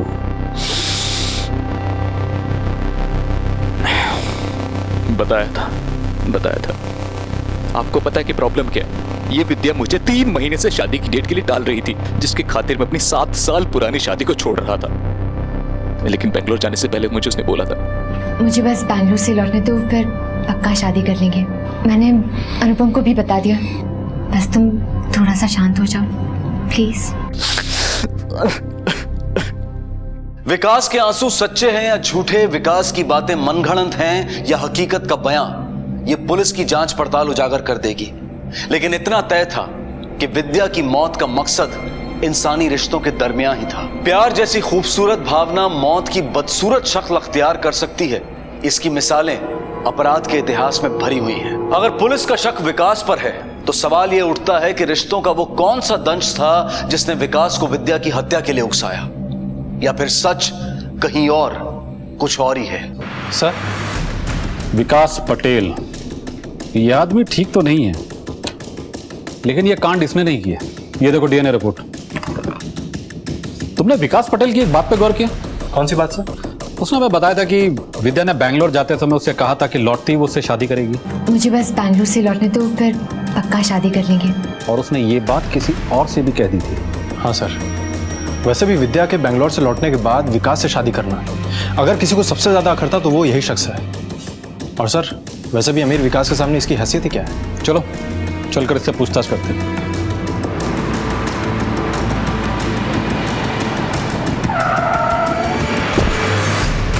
नहीं सर, ये नहीं हो सकता। विद्या और उसका बॉस, नहीं सर, ये सब झूठा। ऐसी कोई बात नहीं है, विद्या ने मुझे नहीं बताई। लेकिन विकास का तो कहना है कि इस रिश्ते को लेकर विद्या की तुमसे बात हुई थी। सर, ये विकास ये जो कोई भी है ना, ये झूठ बोल रहा है। मेरी विद्या मुझे धोखा नहीं दे सकती। साहब, मैं तो पहले इसको बोला था, ये लड़की तेज है, तेरे हाथ से निकल जाएगी। ये ठहरा साहब मामूली इंश्योरेंस एजेंट, 15,000 रुपए से ज्यादा कमाता नहीं है। दीवाना हुआ पड़ा था उस लड़की के पीछे। सुन ले, बॉस के साथ चक्कर चल रहा था उसका। तू चुप कर जा राकेश, सब झूठ है। तू जा यहां से। मैंने इसको समझाया था।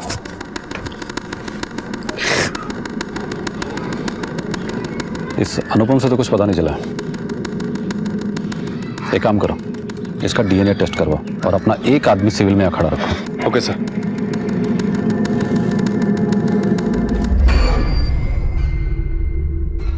सर, ये तो टैक्सी ड्राइवर है। पकड़ के लाओ इसे। Okay sir.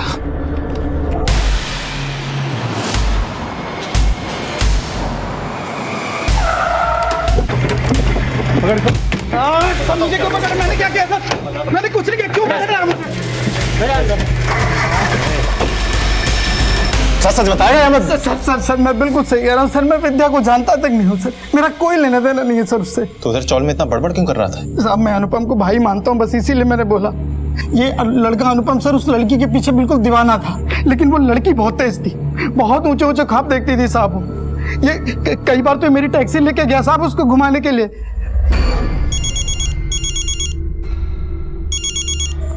हाँ हेलो, क्या? कंट्रोल रूम को अलर्ट कर दो और उसको पकड़ो। सर अनुपम के चौल से अपना ही आदमी था। अनुपम अभी अभी वहां से निकल रहा है और सर उसके हाथ में कुछ बैग वगैरह भी था।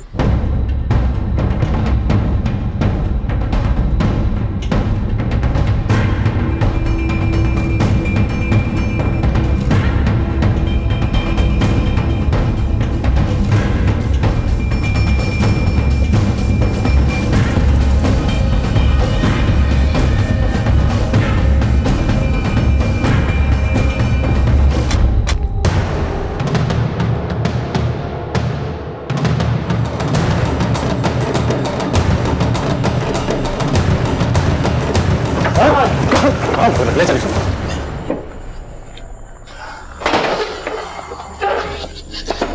विद्या के बैंगलोर जाने की कुछ रोज पहले मैंने पता कर लिया था क्या चल रहा है उसके और उस कमीने विकास के बीच। कैसे? फोन नहीं उठा रही थी मेरा।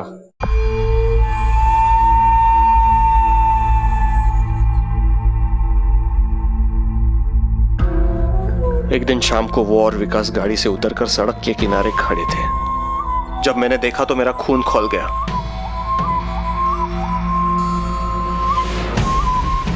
मैंने विद्या से सीधे सवाल कर लिए, क्या चल रहा है? कौन था वो? अनु, मैं तुझे बताने ही वाली थी। क्या? कि अपना ये एंगेजमेंट, शादी नहीं हो सकता। पहले की तरह फ्रेंडशिप। दिमाग तो ठीक है? हाथ छोड़ मेरा। मैं लाइफ में कुछ बनना चाहती हूँ। बहुत पैसे कमाने हैं मुझे। मैं तेरी छोटी सी खोली में अपनी लाइफ बर्बाद नहीं कर सकती। फिर क्यों किया एंगेजमेंट? देख, मैं उसको छोड़ूंगा नहीं और तेरे को भी नहीं, याद रख। फिर एक रोज विद्या बैंगलोर के दौरे पर निकल रही थी। सॉरी बोलने आया हूं तेरे को। मेरे को तेरी सॉरी वॉरी नहीं चाहिए, तू जा यहाँ से। देख, मेरे को तेरा प्रपोजल मंजूर है, हम दोस्त रहेंगे, तू जा उसके साथ। चलती हुआ ध्यान रखना अपना। विद्या वहां से विदा हो गई। मुझे मालूम था विद्या रेलवे स्टेशन ऑफिस होके ही जाएगी। बाय। बाय। मैंने राकेश से उसकी टैक्सी ले ली और विद्या ऑफिस से छूटने के 5 मिनट पहले ही उसके ऑफिस के गेट के सामने खड़ी कर दी। टैक्सी मुंबई। विद्या बैठ जाओ, मैं तुम्हें छोड़ देता हूँ। तुम क्यों आया? तुम बैंगलोर जाने से पहले एक आखिरी बार तुम्हें स्टेशन छोड़ना चाहता हूँ।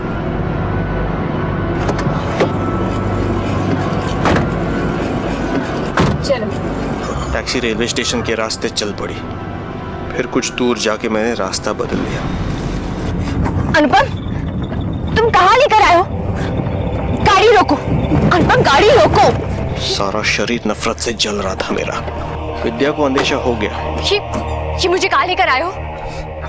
मुझे तुमसे जरूरी बात करनी है। मुझे तुमसे कोई बात नहीं करनी, मुझे स्टेशन जाना है। मैं छोड़ रहा हूँ ना तुम्हें, मेरी बात सुनो, बहुत जरूरी है। मुझे तुमसे कोई बात नहीं करनी। मेरी बात सुनो। उसको मारकर भी चैन नहीं मिला मुझे। जब भी लड़की लोग को देखता ना साहब, पागल हो जाता मैं, दिमाग खराब हो जाता मेरा। नफरत सी हो गई थी औरत जात से। फिर मैंने सोच लिया, शांति का अब एक ही उपाय है, एक ही तरीका। मैंने अखबार में पढ़ लिया पुलिस को कुछ लाशें मिली है। आपका अलर्ट भी देखा। फिर मैं रुक गया। रुक गया। 3 लड़कियां और 2 बच्चे, और भी कोई था तेरा शांति का जरिया? हाँ था ना, एक को तो मैंने भाईंदर की खाड़ी में फेंक दिया, उसे आप ढूंढ नहीं पाएंगे। एक बड़ा पत्थर बांध दिया उसके गले में। और बच्चा? लोहानी टॉस के पीछे वाले जंगल में। अरे क्या साहब, रोज रोज कहाँ लेकर जाते हो? मैंने कहा ना, मेरा पवन जिंदा है, उसे कुछ नहीं हुआ। कल रात में मेरे सपने में आया था और मुझे कहा, माँ मैं आ रहा हूँ मैं।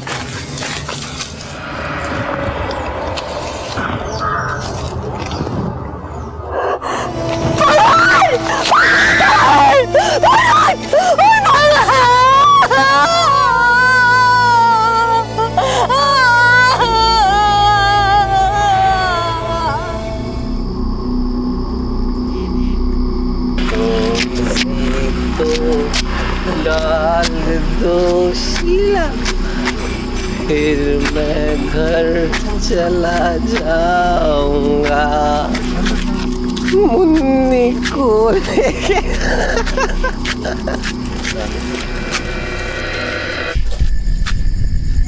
अरे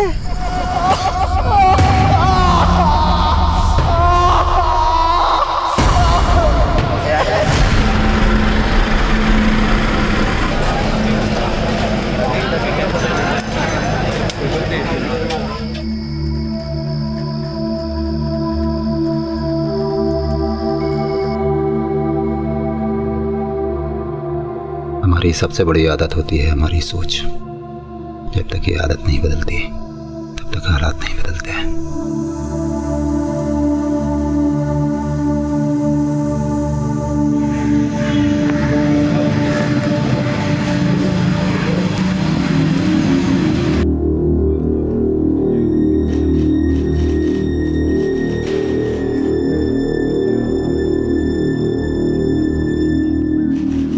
जी बोलिए। मैंने अपने बेटे का खून किया है, मार दिया उसको जान से, खत्म कर दिया सब कुछ।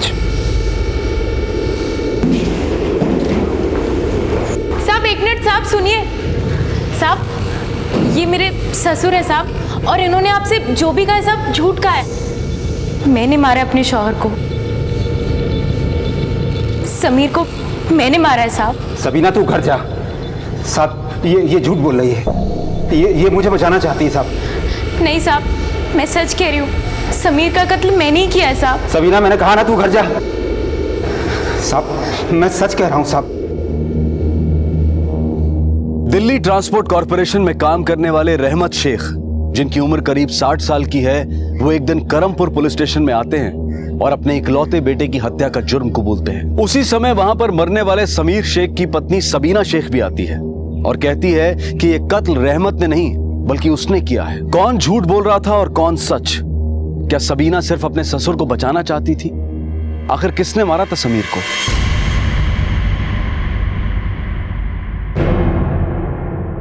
ठीक है, आपने मारा अपने बेटे को, तो बताइए लाश कहां पर है?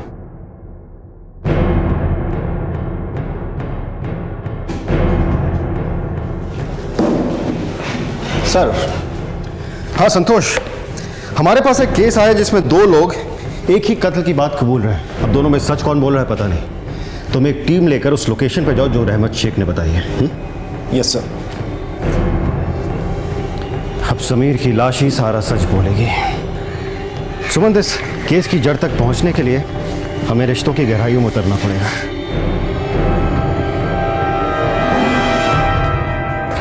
रहमत जी, आपने पहले भी अपने बेटे के खिलाफ घरेलू हिंसा की शिकायत की है। इस बार ऐसा क्या हुआ जो आपने इतना बड़ा कदम उठाना ठीक समझा? हर बाप जब अपने बच्चे को उंगली पकड़ के चलना सिखाता है तो यह उम्मीद बिल्कुल नहीं करता है कि बड़ा होके उसी पर वो उंगली उठाए। समीर जब पैदा हुआ था तो हमारे घर में खुशियों का माहौल था।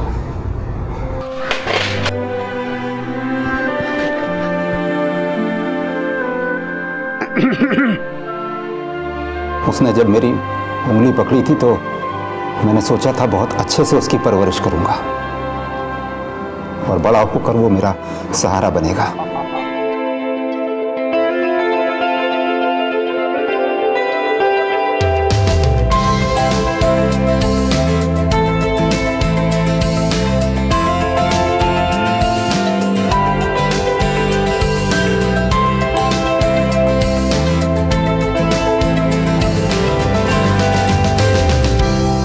जब आप दोनों में इतना प्यार था तो फिर बाद में क्या हुआ? समीर मेरा बेटा नहीं, मेरा ख्वाब था। समीर बहुत अच्छा क्रिकेट खेलता था और बड़े होकर बहुत बड़ा क्रिकेटर बनना चाहता था।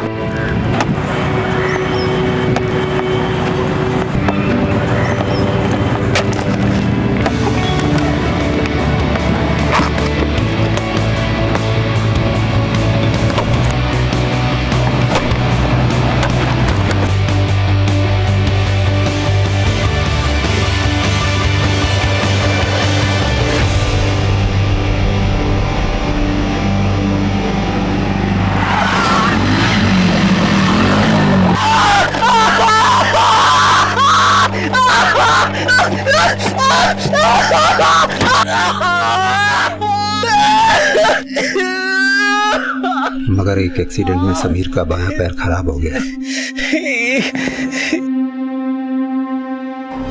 पैर खराब होने की वजह से वो कभी भी दोबारा क्रिकेट नहीं खेल पाया। यही उसका एक इकलौता ख्वाब था जो पूरी तरह से टूट चुका था। मैंने बाप होने के नाते उसको बहुत समझाया, बहुत कोशिश की हर तरह से कि बेटा पैर खराब होने की वजह से किसी इंसान की किस्मत नहीं खराब हो जाती है।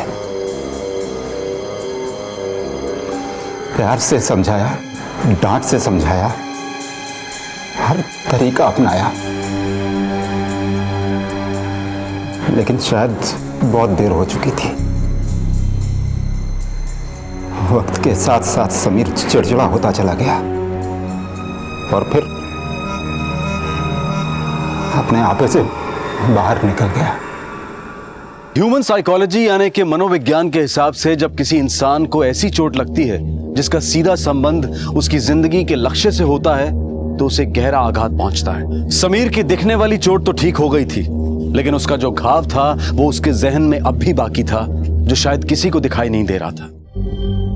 अब मेरे रिटायरमेंट को सिर्फ 5 ही साल बचे हैं। देख समीर, मैं तुझे अपने पैरों पर खड़े हुए देखना चाहता हूँ।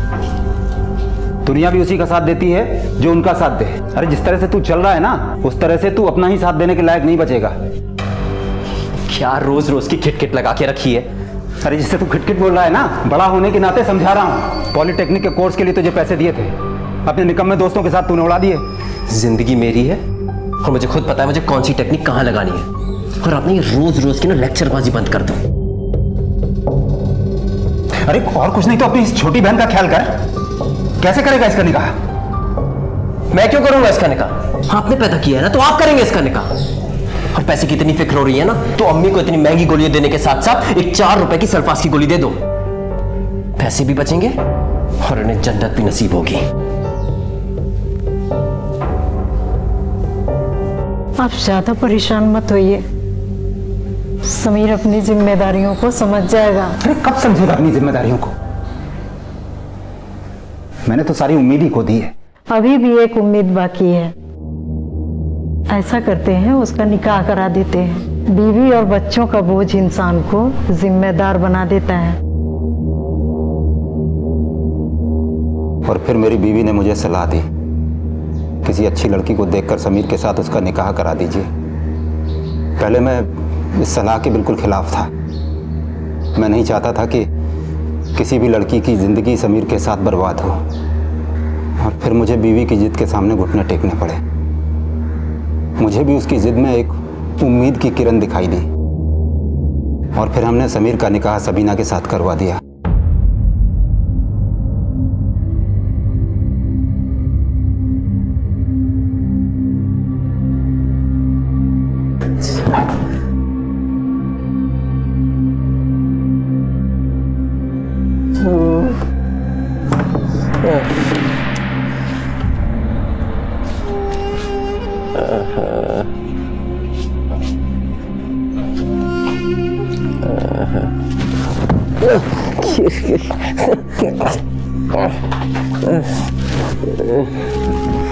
देखने तो दे। अरे क्या हुआ? सुहाग रात है मेरी, अरे निकाह हुआ है हमारा। सुनो तो। छोड़िए। अरे सुनो तो। छोड़िए हमें। छोड़िए।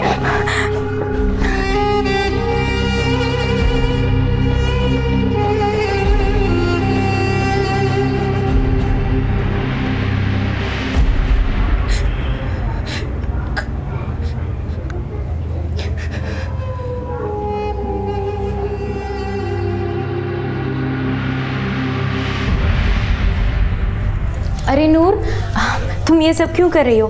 मैं आ गई हूँ ना, अब मैं संभाल लूंगी, मुझे करने दो। अभी कल ही तो आपका निकाह हुआ है और अभी से आप ये सब करोगी? नहीं नहीं, दो तुम ये सब छोड़ो, अब बस ससुराल जाने की तैयारी करो और ये सीखो कि सास ससुर का ध्यान कैसे रखते हैं। हाँ, मैं ये सब कर लूंगी।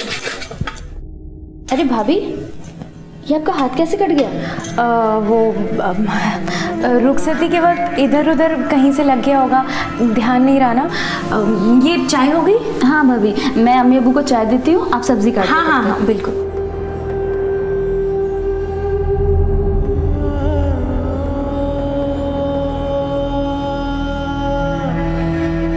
समीर मेरे साथ कर रहा था, उसके बारे में मैं सिर्फ अपनी अम्मी को ही कह सकती थी।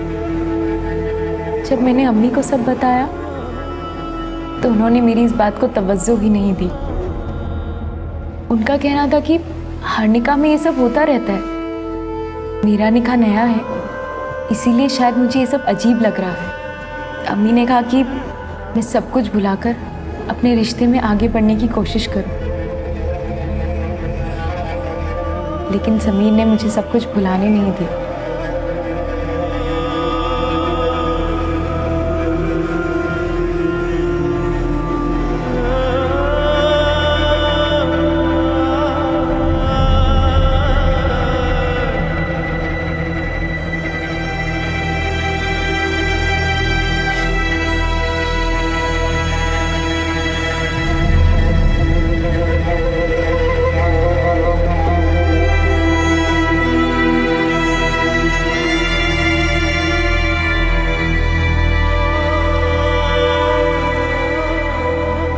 मैं सब कुछ सहती रही। मैंने समीर के अम्मी और अब्बू को कुछ नहीं बताया। वो अच्छे लोग थे साहब, मैं उन्हें दुख नहीं पहुंचाना चाहती थी। मैरिटल रेप यानी कि पति द्वारा पत्नी का बलात्कार हमारे समाज का एक घिनौना आईना है और ज्यादातर केसेस में तो इस बात को हमारे समाज में दबा दिया जाता है या नजरअंदाज कर दिया जाता है और यहां तक कि कई केसेस में तो पत्नियां इसे अपनी किस्मत मान बैठती हैं। लेकिन ये चुप्पी इस समस्या का हल नहीं बल्कि बलात्कार करने वाले को बढ़ावा देना है और यही समीर और सबीना के केस में हुआ।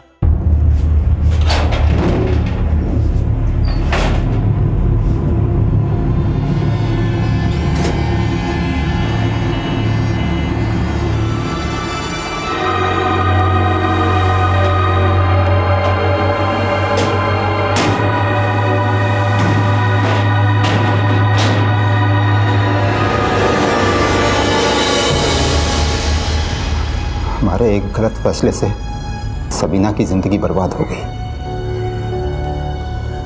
हमने सोचा था कि इस निकाह की वजह से हमारा बेटा समीर सुधर जाएगा, लेकिन ये नहीं सोचा था कि अगर ऐसा नहीं हुआ तो सबीना की जिंदगी पर क्या गुजरेगी। और बिल्कुल ऐसा ही हुआ। समीर की जिंदगी एक ऐसे रास्ते पर आगे बढ़ चुकी थी जहां से वापस लौटना बहुत मुश्किल था।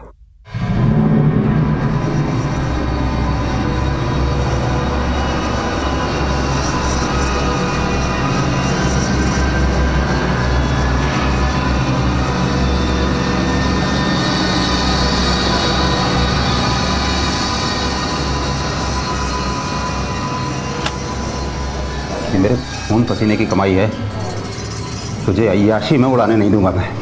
अगर तेरी पैदाइश के वक्त मुझे पता होता ना कि इस घर में शैतान जन्म लेने वाला है तो उसी वक्त तेरा गला घोंट देता मैं। छाती पर लेके जाओगे पैसा? हाँ, करोगे क्या इसका? इस मरियल बुढ़िया पे खर्चा करने के लिए सब कुछ है, लेकिन मेरे लिए नहीं है। घर तो आपसे चलता नहीं, लेकिन जुबान दिन रात चलती है। मुझे ज्यादा समझाने की कोशिश की ना तो इस घर के साथ साथ इस घर की हर चीज बेच दूंगा, समझे? लाद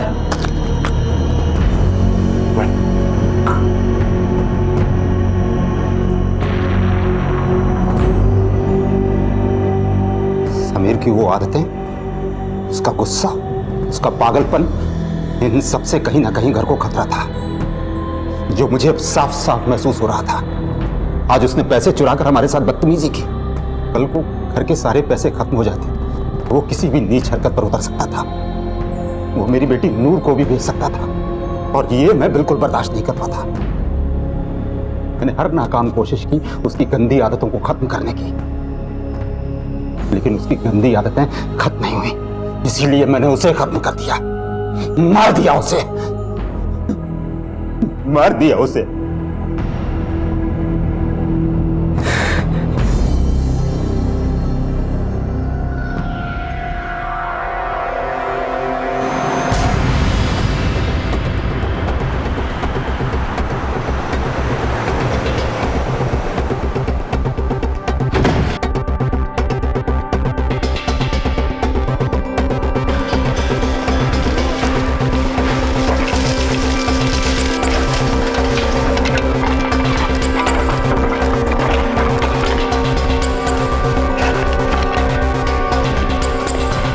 ये आदमी अपनी खिचड़ी पका रहा है सर। जहां पर इसने बताया था हमने पूरी तरह सर्च किया, पर बॉडी नहीं मिली सर। ठीक है संतोष, इसका मतलब सबीना ठीक कह रही थी।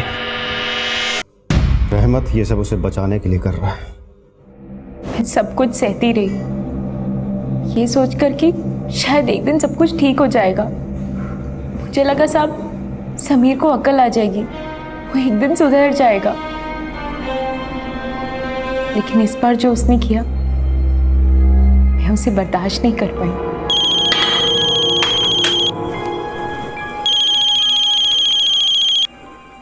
हेलो जी,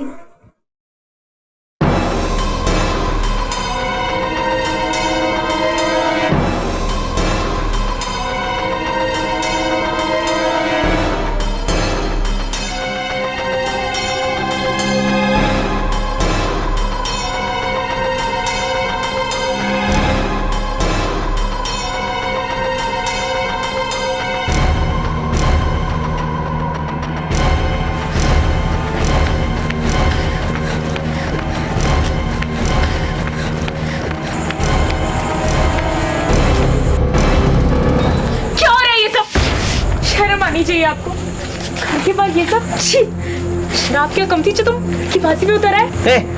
तू होती कौन है मेरी जिंदगी में दखल देने वाली? हाँ, तुझे तो मुझसे सारे मजे मिलते हैं ना? या मैंने कोई कसर छोड़ी है? अभी इसके आगे मैं किसी के साथ कुछ भी करूं, जीऊं मरूं सोऊं पीऊं, तू होती कौन है मेरी जिंदगी में दखल देने वाली?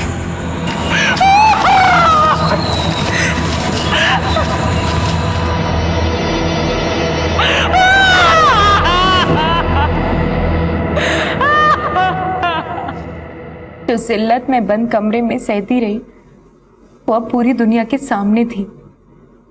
साहब, एक औरत अपने शौहर की मार तो सह सकती है, लेकिन वफाई पर वार नहीं। मैं बर्दाश्त नहीं कर पाई साहब, मार डाला मैंने उसे, मार डाला मैंने।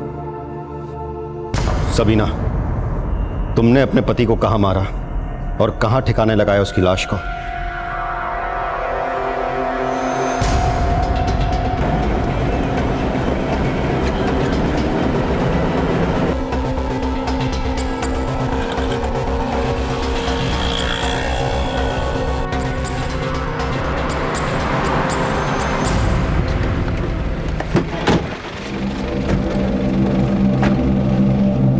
बोलो सबीना। साहब, यही मारा था मैंने उसे।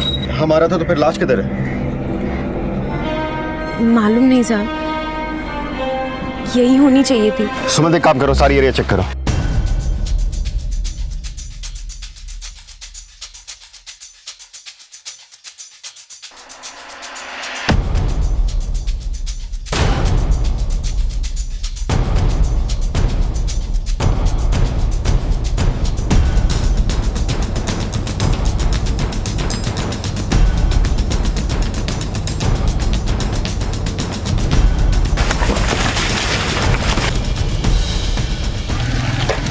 सर, लाश कहीं नहीं मिली। सबीना, अगर तुमने अपने पति को मारा तो फिर लाश किधर है? देखो, तुम बहू और ससुर पुलिस से झूठ बोलना बंद करो, क्योंकि पुलिस का डंडा जब घूमता है ना, तो गड़े मुर्दे भी उठ खड़े होते हैं। एक लाश क्या चीज है? लेकिन साहब, मैं आपसे बोल रही हूँ ना, मैंने उसे यही मारा था। और साहब, मैं आपसे झूठ क्यों बोलूँ? झूठ तो वो बोलता है जो सज़ा से बचना चाहता है। मैं तो अपना जुर्म खुद कबूल कर रही हूँ। अब तक ऐसा लग रहा था कि रहमत और सबीना दोनों ही पुलिस को गुमराह करने की कोशिश कर रहे थे, लेकिन चार्जशीट फाइल करने से पहले समीर की बॉडी मिलना बहुत जरूरी था। क्या सबीना और रहमत एक दूसरे को बचाने की कोशिश कर रहे थे, या अब भी ऐसी कुछ बातें थीं जो उन्होंने दिल्ली पुलिस को नहीं बताई थी? और यही जानने के लिए दिल्ली पुलिस ने समीर से जुड़े हर उस शख्स से पूछताछ शुरू कर दी जो कि समीर के परिवार को जानता था।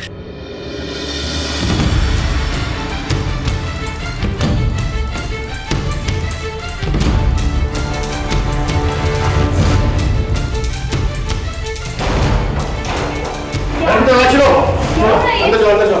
क्या कर रहे हैं आप लोग? इधर देखो।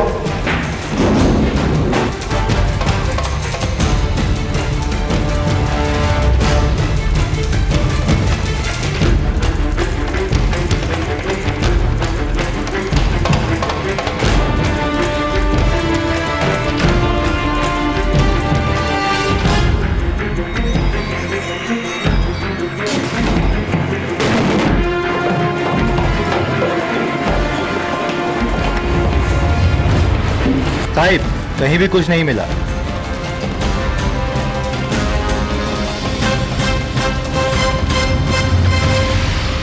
हाँ साहब, समीर और सबीना में मनमुटाव तो था। अक्सर उनके घर से मारपीट की आवाज़ें भी आती रहती थी। समीर के पिताजी तो बहुत अच्छे इंसान हैं, पर पता नहीं समीर ऐसे कैसे निकल गया।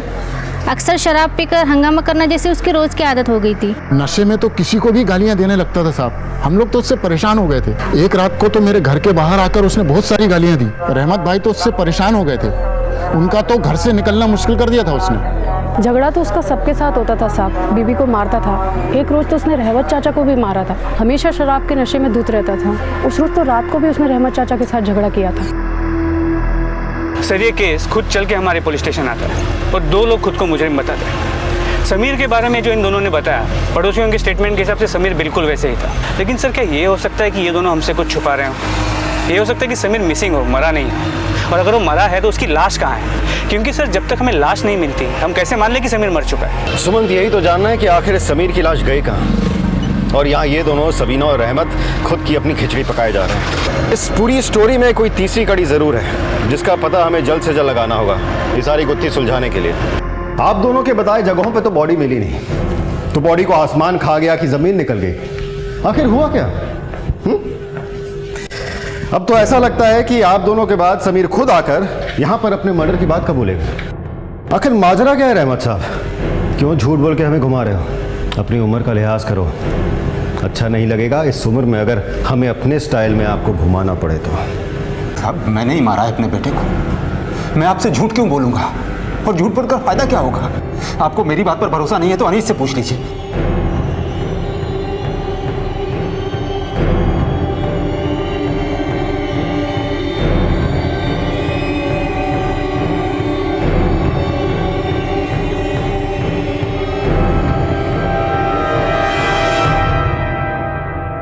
सर अनीस की कुंडली निकाल ली है। पहले भी 2 मर्डर और 3 हाफ मर्डर कर चुका है। फिलहाल बेल पे बाहर है। उसका घर का पता भी रहमत ने दे दिया है। सुमंत, ऐसे लोग क्राइम के बाद उन अड्डों पे नहीं मिलते जहां पर वो अक्सर मिला करते हैं। यानी जरूर किसी बिल में छुपा होगा। एक काम करो, इसकी फोटोग्राफ चारों तरफ सर्कुलेट कराओ और अपने हर खबरी को आगाह कर दो। समीर की लाश का पता अब अनीस ही बता सकता है।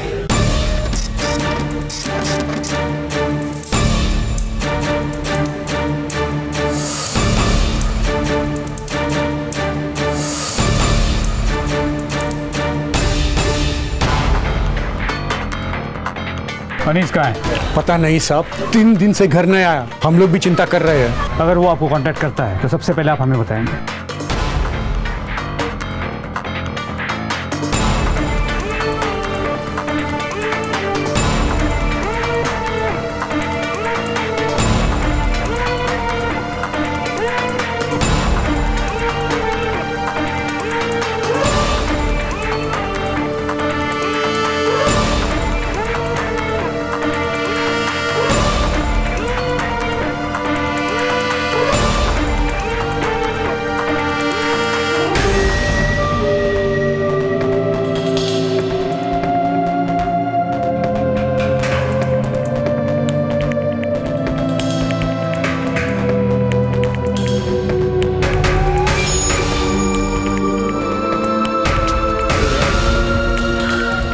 सलाम साहब। कोई खबर नहीं साहब। दिल्ली का चप्पा चप्पा छान मारा। ठीक है, अनीस की कोई भी खबर मिले पहले मुझे फ़ोन करना। ठीक है साहब, चला।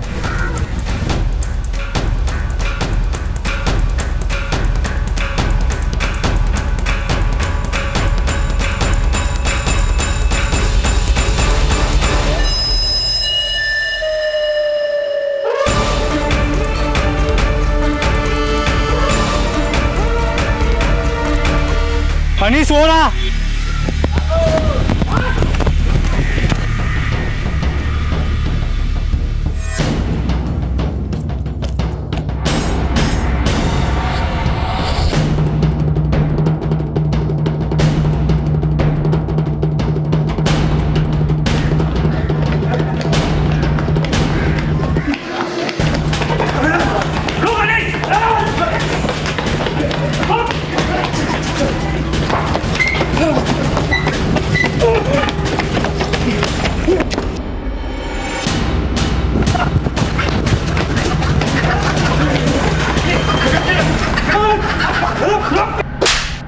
साहब वो बुढ़ा झूठ बोल रहा है साहब, वो सटिया गया है साहब। सच्ची बता रहा हूँ, ये गलत काम मैंने कब के छोड़ दिए। हाँ ये बात सच है कि ये सब काम मैं करता था, लेकिन ये सब काम मैंने बहुत पहले छोड़ दिया साहब। हाँ ठीक है, मैं उसके लड़के को जानता था, वो बुढ़ा हमारे एरिया में रहता था ना साहब। अब उसे किसी का नाम सूझा नहीं तो जबरदस्ती मेरा नाम ले रहा है साहब, फंसा रहा है साहब वो मेरे को। सच बोल रहा हूँ, खुदा की कसम।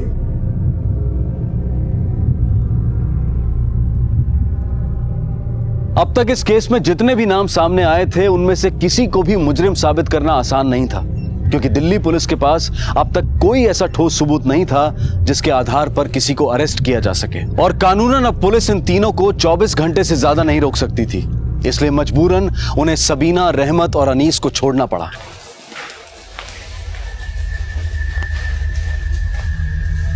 रहमत साहब, फिलहाल हम आपको घर जाने दे रहे हैं, क्योंकि जब तक समीर की बॉडी नहीं मिलती हम कोई चार्जशीट फाइल नहीं कर सकते। समीर की बॉडी को हम तलाश रहे हैं और बहुत जल्द इस केस की सारी परतें खुल जाएंगी।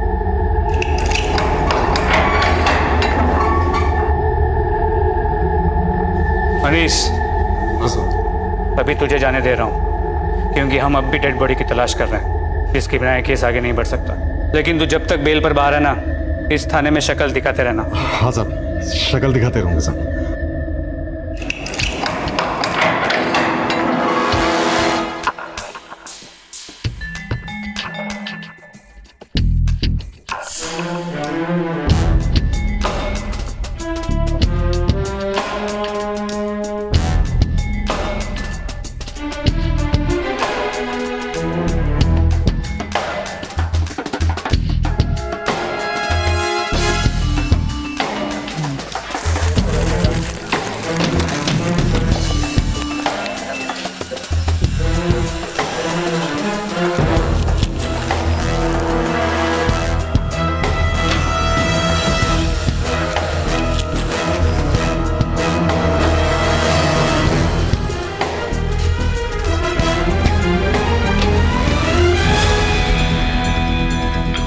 सर ये वाटर मिली है सर, और इसमें हल्का सा ब्लड भी दिख रहा है।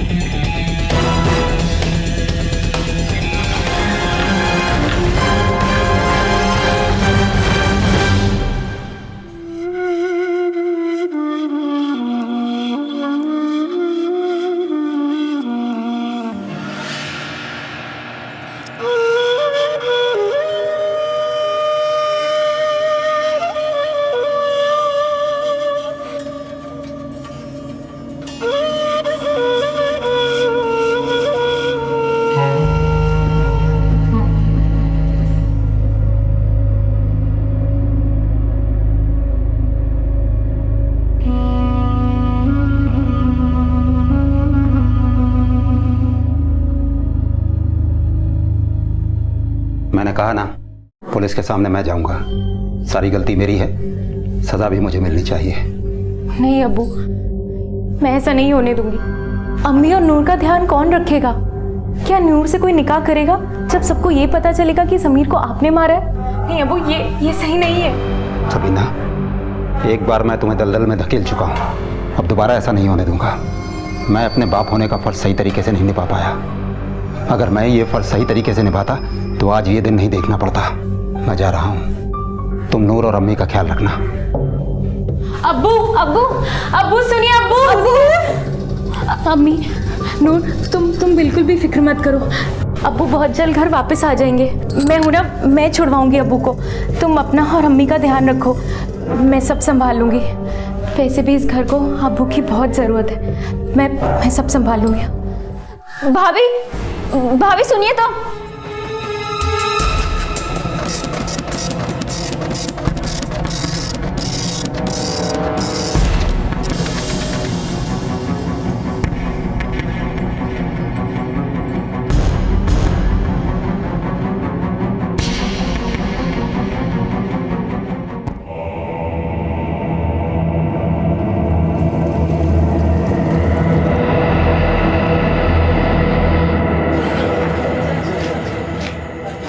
अरे सलाम साहब, जानते हो दोनों को?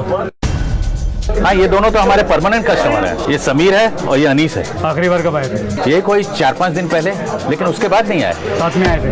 दोनों साथ में आए थे और दोनों साथ में यहाँ से गए भी। फिर उसके थोड़ी देर बाद अनीस आया और एक बोतल लेकर यहाँ से चला गया। कौन सी बोतल ले गया था अनीस? ये वाली।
क्या अनीस, मर्डर भी अकेला करेगा, बॉडी का क्रियाक्रम भी अकेला करेगा?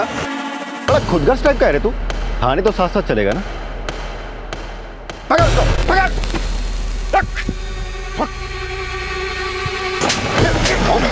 वो तो नहीं कर रहा था। चलेगा साल तू? चल। मर जाएगा साहब पे। मर जाएगा। बता दो साहब। सच बताता हूँ साहब।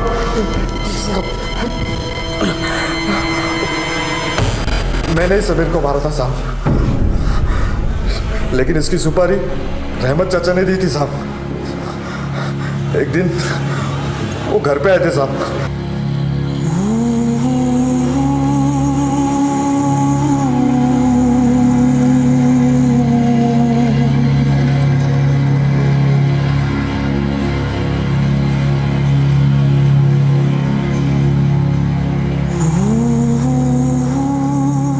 मैं तो कहता हूँ चाचा, एक बार फिर से सोच लो। हमारा क्या जाएगा, तुम्हारा बेटा चले जाएगा। अरे बेटे की सुपारी दे रहे हो, किसी दुश्मन की नहीं। बोले तो उसके हाथ पैर ही तोड़ देता हूँ, इतने में सुधर जाएगा वो।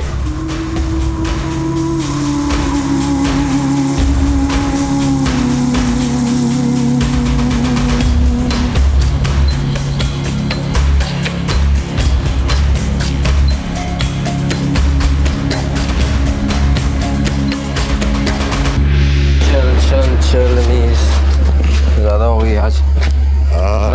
तू कैसे जाएगा? गाड़ी से जाएगा और कैसे जाएगा? आज भी गाड़ी लेके आया तू? हाँ चल।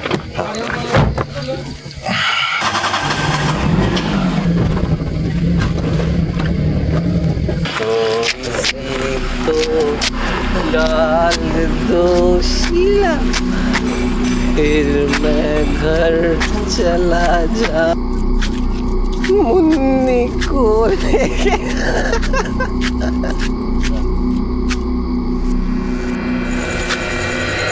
अरे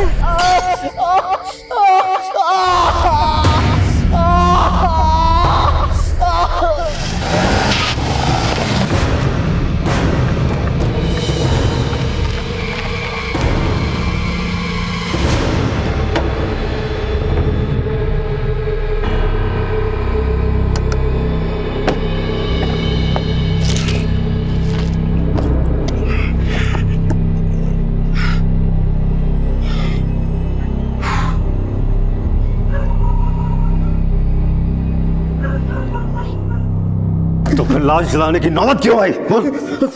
साहब,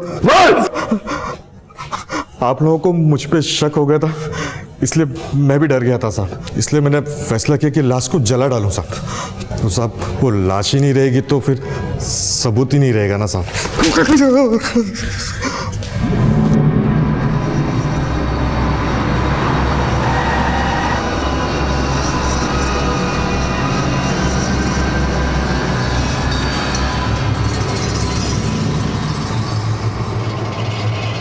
मैं अपने गुनाहों की सज़ा तो पाना चाहता ही था इंस्पेक्टर साहब,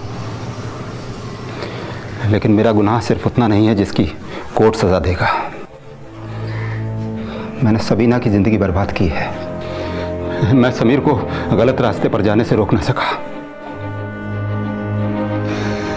मैं अच्छा बाप नहीं बन सका। सारी गलती मेरी है।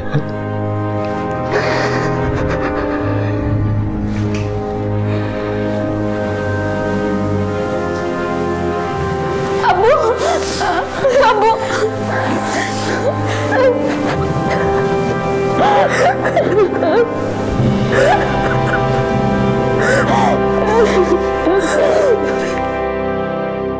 शराब या किसी भी प्रकार का नशा इंसान को खोखला बना देता है, और जब नशे की लत नशा करने वाले के ऊपर हावी हो जाती है तब वो सही और गलत का फर्क भूल जाता है। आज हमारे देश में ऐसे कई रिहैबिलिटेशन सेंटर हैं जहां पर इस नशे की आदत से निजात दिलाने के लिए फ्री सहायता भी दी जाती है। और यही नशे की लत समीर के परिवार को भी तबाह कर रही थी, लेकिन रहमत ने जो किया उसने इस पूरे परिवार को ही तबाह कर दिया।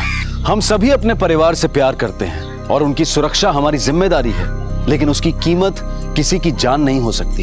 रहमत के एक गलत फैसले का हर्जाना आज पूरे परिवार को भुगतना पड़ रहा है, क्योंकि परिवार का सबसे समझदार और जिम्मेदार सदस्य रहमत शेख आज जेल की सलाखों के पीछे है। समीर की बॉडी रिकवर होते ही रहमत और अनीस को हत्या और हत्या की साजिश के लिए अरेस्ट कर लिया गया। अब अपनी बची हुई जिंदगी वो जेल में गुजारेंगे।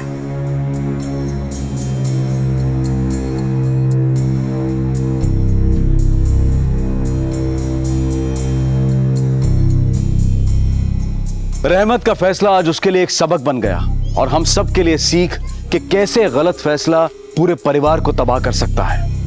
आपसे फिर मुलाकात होगी अगले एपिसोड में और खुलासा करेंगे एक और जुर्म का। तब तक अपना ख्याल रखें और देखते रहें क्राइम पेट्रोल। सबक एक को और सीख हम सबको। जय हिंद। क्राइम पेट्रोल के और भी दिलचस्प कहानी देखने के लिए हमारे चैनल को सब्सक्राइब करें और बेल आइकॉन दबाना न भूलें।